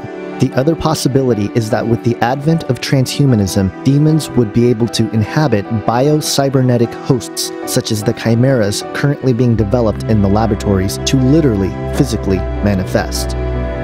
Some people ask, does the Bible talk about transhumanism in the last days? Are there going to be hybrids in the last days? Is there any evidence for it in the Bible?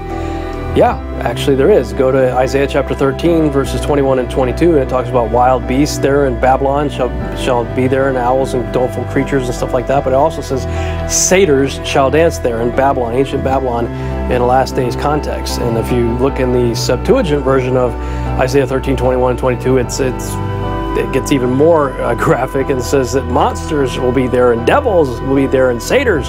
Yeah, the Joel 2 army, the locusts. The Joel 2 army, I'm convinced, they are the locusts of Revelation 9. I believe these developments were sought after once before at the Tower of Babel. Genesis 11, 1 through 9 states, quote, now the whole earth had one language and the same words. And as people migrated from the east, they found a plain in the land of Shinar and settled there. And they said to one another, come, let us make bricks and burn them thoroughly. And they had bricks for stone and bitumen for mortar. Then they said, "Come, let us build ourselves a city and a tower with its top in the heavens, and let us make a name for ourselves, lest we be dispersed over the face of the whole earth." And the Lord came down to see the city and the tower, which the children of man had built. And the Lord said, "Behold, they are one people, and they have all one language. And this is only the beginning of what they will do, and nothing that they propose to do will now be impossible for them. Come, let us go down and there confuse their language, so that they may not understand one another's speech." So the Lord dispersed them from there over the face of all the earth, and they left off building the city. Therefore, its name was called Babel, because there the Lord confused the language of all the earth, and from there the Lord dispersed them over the face of all the earth. There is a lot to get from this passage. First, the world was one language. With the advent of digital communication, the world is quickly returning to one language. Ones and zeros. Second, they built a city with a tower with its tops in the heavens. While this can mean literally the sky or even outer space, it's possible that they were trying to reach the next dimension. Then the Lord saw the tower and said, "This is only the beginning of what they will do, and nothing that they propose to do will not be impossible for them." If God declares that nothing they propose will be impossible for them, I would imagine that whatever was being built at the Tower of Babel had much less to do with simply a tower made of bricks and mortar, but one that literally tore open the veil that is set in place between the physical and spiritual world, so as to allow Satan and his demons to come destroy the earth once more, as he tried to back in Genesis 6. Because Satan's plans were thwarted by God back in the days of Babel, it seems his approach became more subtle and gradual as it pertains to his agenda. As such, the developments of the mysteries became a vital necessity for Satan in order to preserve his plans until the time came. And the time is now. Part of the practices for any kind of sorcery or magic has involved hallucinogenic drugs. From the shamans of old to the CIA-constructed drug movement of the 1960s, drugs like DMT, ayahuasca, and psilocybin have been key ingredients in opening up gateways in the mind to spiritual dimensions where entities dwell. But even in my experience with ayahuasca, I came out with a profound understanding of the events that led up to me behaving the way I do nowadays. And most importantly, the way I behave when I don't like the way I'm behaving. And usually that those behaviors come from some kind of psychological nagging that is recessed somewhere in the back of your brain that we all carry with us. More so those people that have experienced serious traumas and have much more emotional burdens that they carry. And we've already heard from some people here today that have illustrated that they have experienced those emotional traumas and they continue to carry those burdens. Well, ayahuasca is clearly a tool that can be used to allow people to come to grips with those nagging, forgotten memories, to be able to incorporate them into their life story and then to move on more happy and healthier, psychologically speaking. And therefore, these experiences, as well as the academic research, indicate that there is great potential in the psychedelic medicine to allow people to deal with emotional trauma that has led to behavioral problems, such as addictions, or syndromes such as post-traumatic stress disorder, where people are haunted by their memories and can't let go and move on. I was in Ecuador in January. And I went to an ayahuasca center called Napusumai Ayahuasca Lodge, and it's just outside of Tena, I think, Tena, yeah. And so, yeah, the night I drank ayahuasca, the effects came on really strong, and, you know, I could see the typical, like, hallucinogenic, like, you know, colors and swirls and whatever, with my eyes open and closed. It was very vivid and very bright, and that went on for a long time. It was like I would close my eyes and I would see these like kind of like mazes, and I would follow the maze into the trip like deeper and deeper, and so that happened for a while, and my body felt very like tingly and it was like vibrating, like buzzing, and it felt really cool. And then I started to see like big bugs, like these huge like ants and spiders like crawling across my vision and with my eyes open and closed, so it's kind of creepy. But after a while I felt my body like just become possessed, like just taken over with the spirit of ayahuasca, and it told me to stand up and walk outside.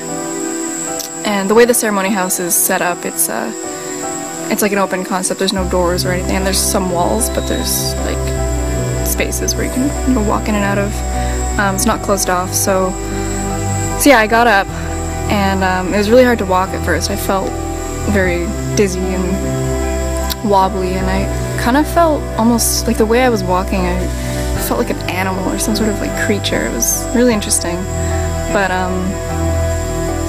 so I got up, left the ceremony house, and I looked around outside, and everything was made up of these it's so hard to like describe it, but like everywhere I looked, like all the trees, the plants, everything was made up of these little like geometrical patterns and designs that were really brightly colored, and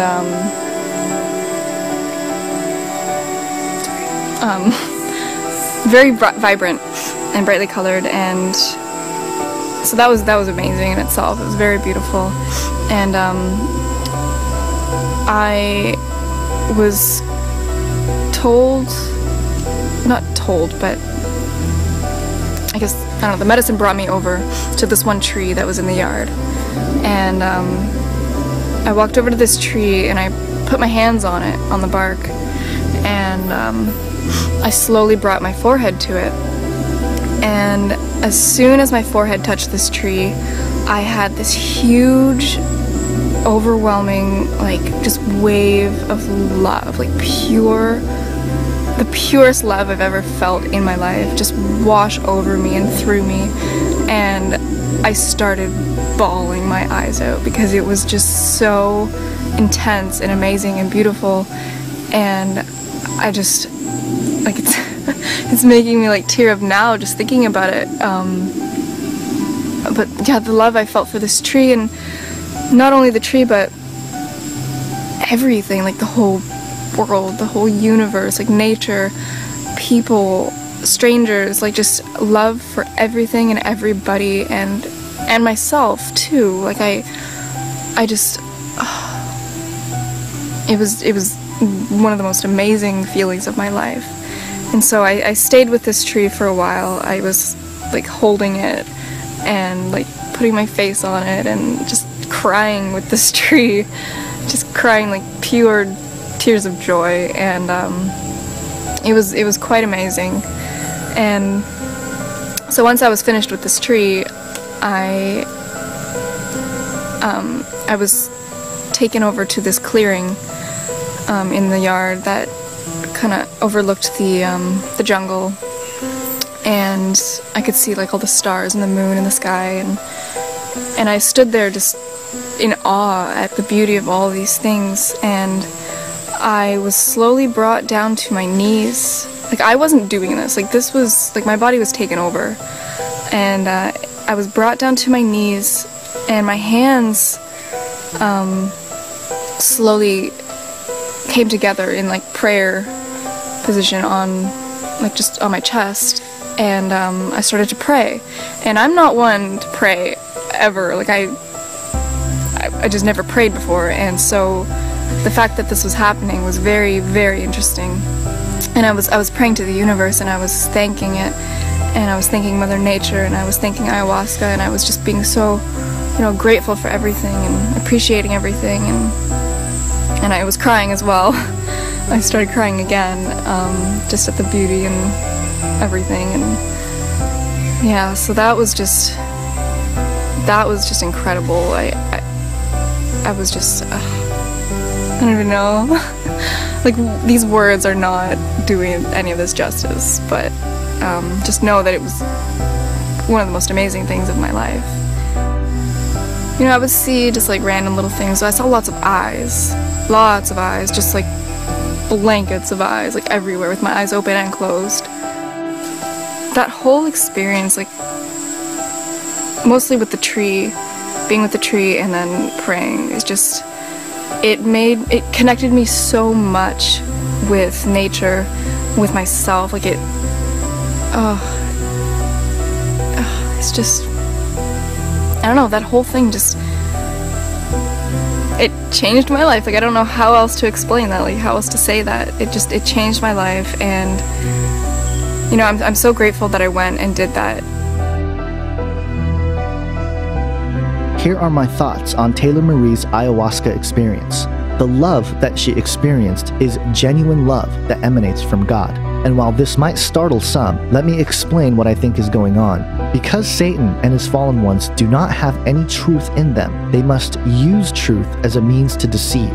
Thus, it is my opinion that Taylor was first possessed and led by what she called the spirit of ayahuasca to come to the tree to experience this connection and love that does truly reside in the fabric of creation. But then notice that through this experience, she was led to a position of prayer and praying and thanking the universe. Herein lies this subtle deception.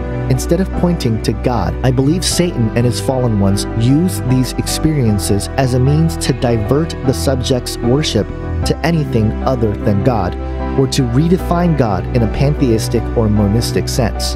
This doesn't mean I condone the use of psychotropic or psychedelic drugs, because I do believe that the use of them violates the boundaries of which God has placed between this world and the next in order to protect us from this sort of deception. Nevertheless, the use of these drugs is becoming more and more popular and accepted amongst not only academia, but in our society as a whole.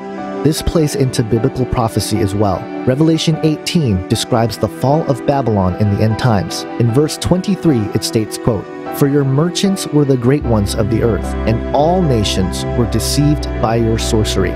The Greek word for sorcery is pharmakia. It is defined by Strong's 5331 as magic, sorcery, enchantment. But while we are reduced to shamans and chemicals to achieve these sorts of mind-altering experiences, such a thing will become the norm, with brain interfacing blurring the lines between the physical world, the virtual world, even the dream world, and the spiritual world. Looking at the process of rebuilding the modern-day Tower of Babel and combining it with the developments of controlled mind-altering substances and technologies that will merge with our brains, it is of my opinion that the stage is being set for the opening of the abyss.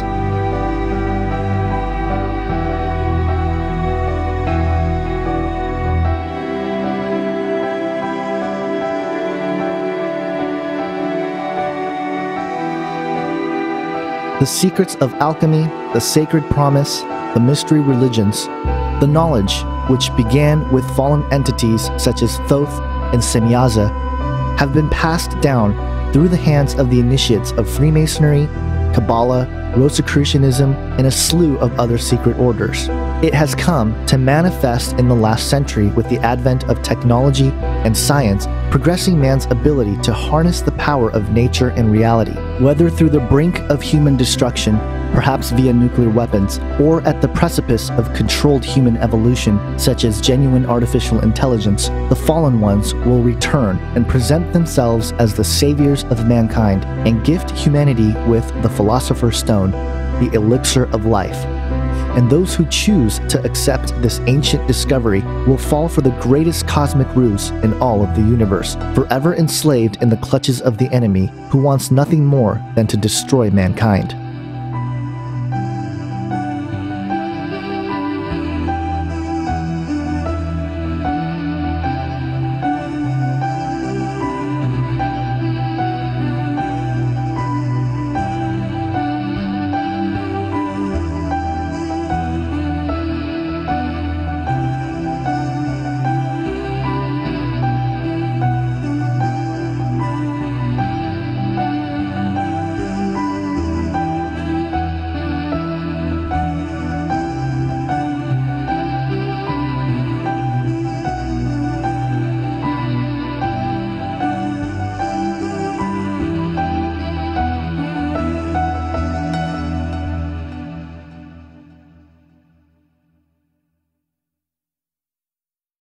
There's only one way to heaven, and it's through the precious shed blood of the Lamb of Yeshua, of Jesus Christ.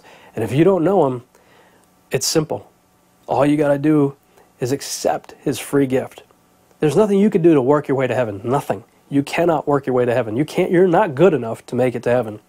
The only way you're going to get to heaven is by trusting in the precious shed blood of the Lamb of God that was shed for the remission of sins. You can be forgiven. All you have to do is ask.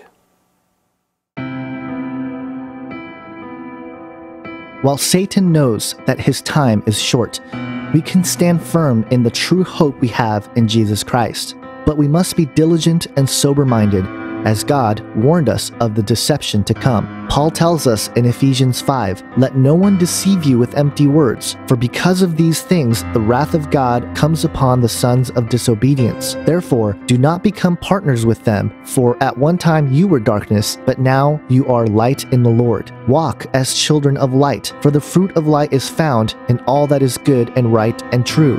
And try to discern what is pleasing to the Lord. Take no part in the unfruitful works of darkness, but instead expose them. For it is shameful even to speak of the things that they do in secret. But when anything is exposed by the light, it becomes visible. Therefore it says, 'Awake, O sleeper, and arise from the dead, and Christ will shine on you.'" Paul tells us again in 1 Corinthians 3:18, quote, "Let no one deceive himself. If anyone among you thinks that he is wise in his age, let him become a fool, that he may become wise." In Matthew 24, Jesus warns us, "If anyone says to you, 'Look, here is the Christ,' or 'There he is,' do not believe it, for false Christs and false prophets will arise and perform great signs and wonders so as to lead astray, if possible, even the elect." The love that we ought to shine into the world is not our love, but God's love working through us. In Luke 6, it states, quote, "Love your enemies and do good and lend, expecting nothing in return, and your reward will be great, and you will be sons of the Most High, for he is kind to the ungrateful and the evil." And in John 15:13, it states, quote, "Greater love has no one than this, that someone lay down his life for his friends." Matthew 22 states, quote, "Love the Lord your God with all your heart and with all your soul and with all your mind. This is the first and greatest commandment, and the second is like it, love your neighbor as yourself."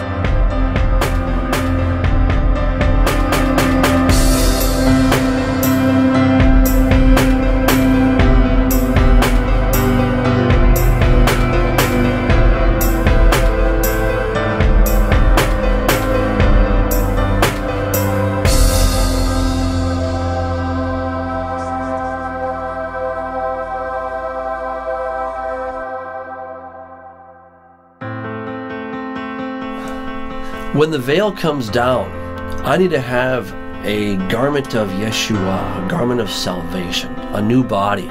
But whatever you want to call it, I need to have a body that's compatible with God's body. And it doesn't matter how many good works I do, it doesn't matter how much money I give away, none of that is going to actually transform me. Now, those are good and noble things for the transformation of my character, and I'm not saying that has no value, but the thing that I absolutely must have, that I cannot do myself, is a new body. And Jesus, his death on the cross was what was necessary so that I can actually get that new body. It took care of my legal problem because I had broken God's law, and so I had these legal strikes against me that I can never undo. But I also have this whole genetic, I'm in a big mess kind of trouble, that I need a new body. And I don't know how to get that new body. I have no means of acquiring that new body, but he will freely give it to me if I ask him. So that's why his death and resurrection were so important, because his death took care of my legal problem, and his resurrection is now the first fruit. It's the prototype, right, to show me what my new body is going to be like, and when I'm trusting in him as my Savior.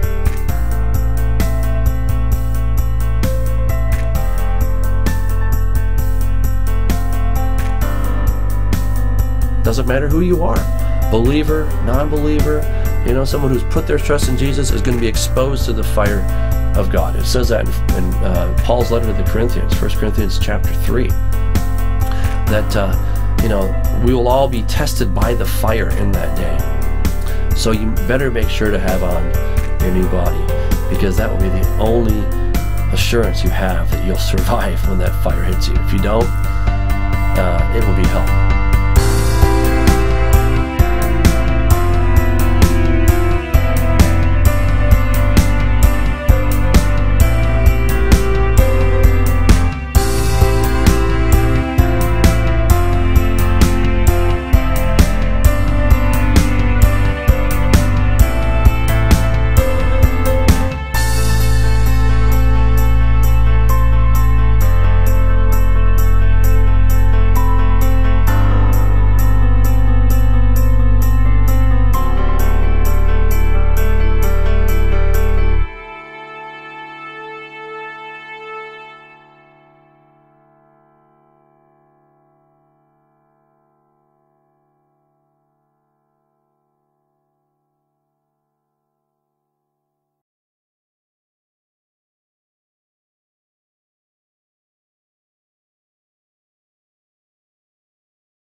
To keep up to date on the latest thoughts and commentary on current events, trends in technology, and Bible prophecy, visit the Face Like the Sun blog at facelikethesun.com.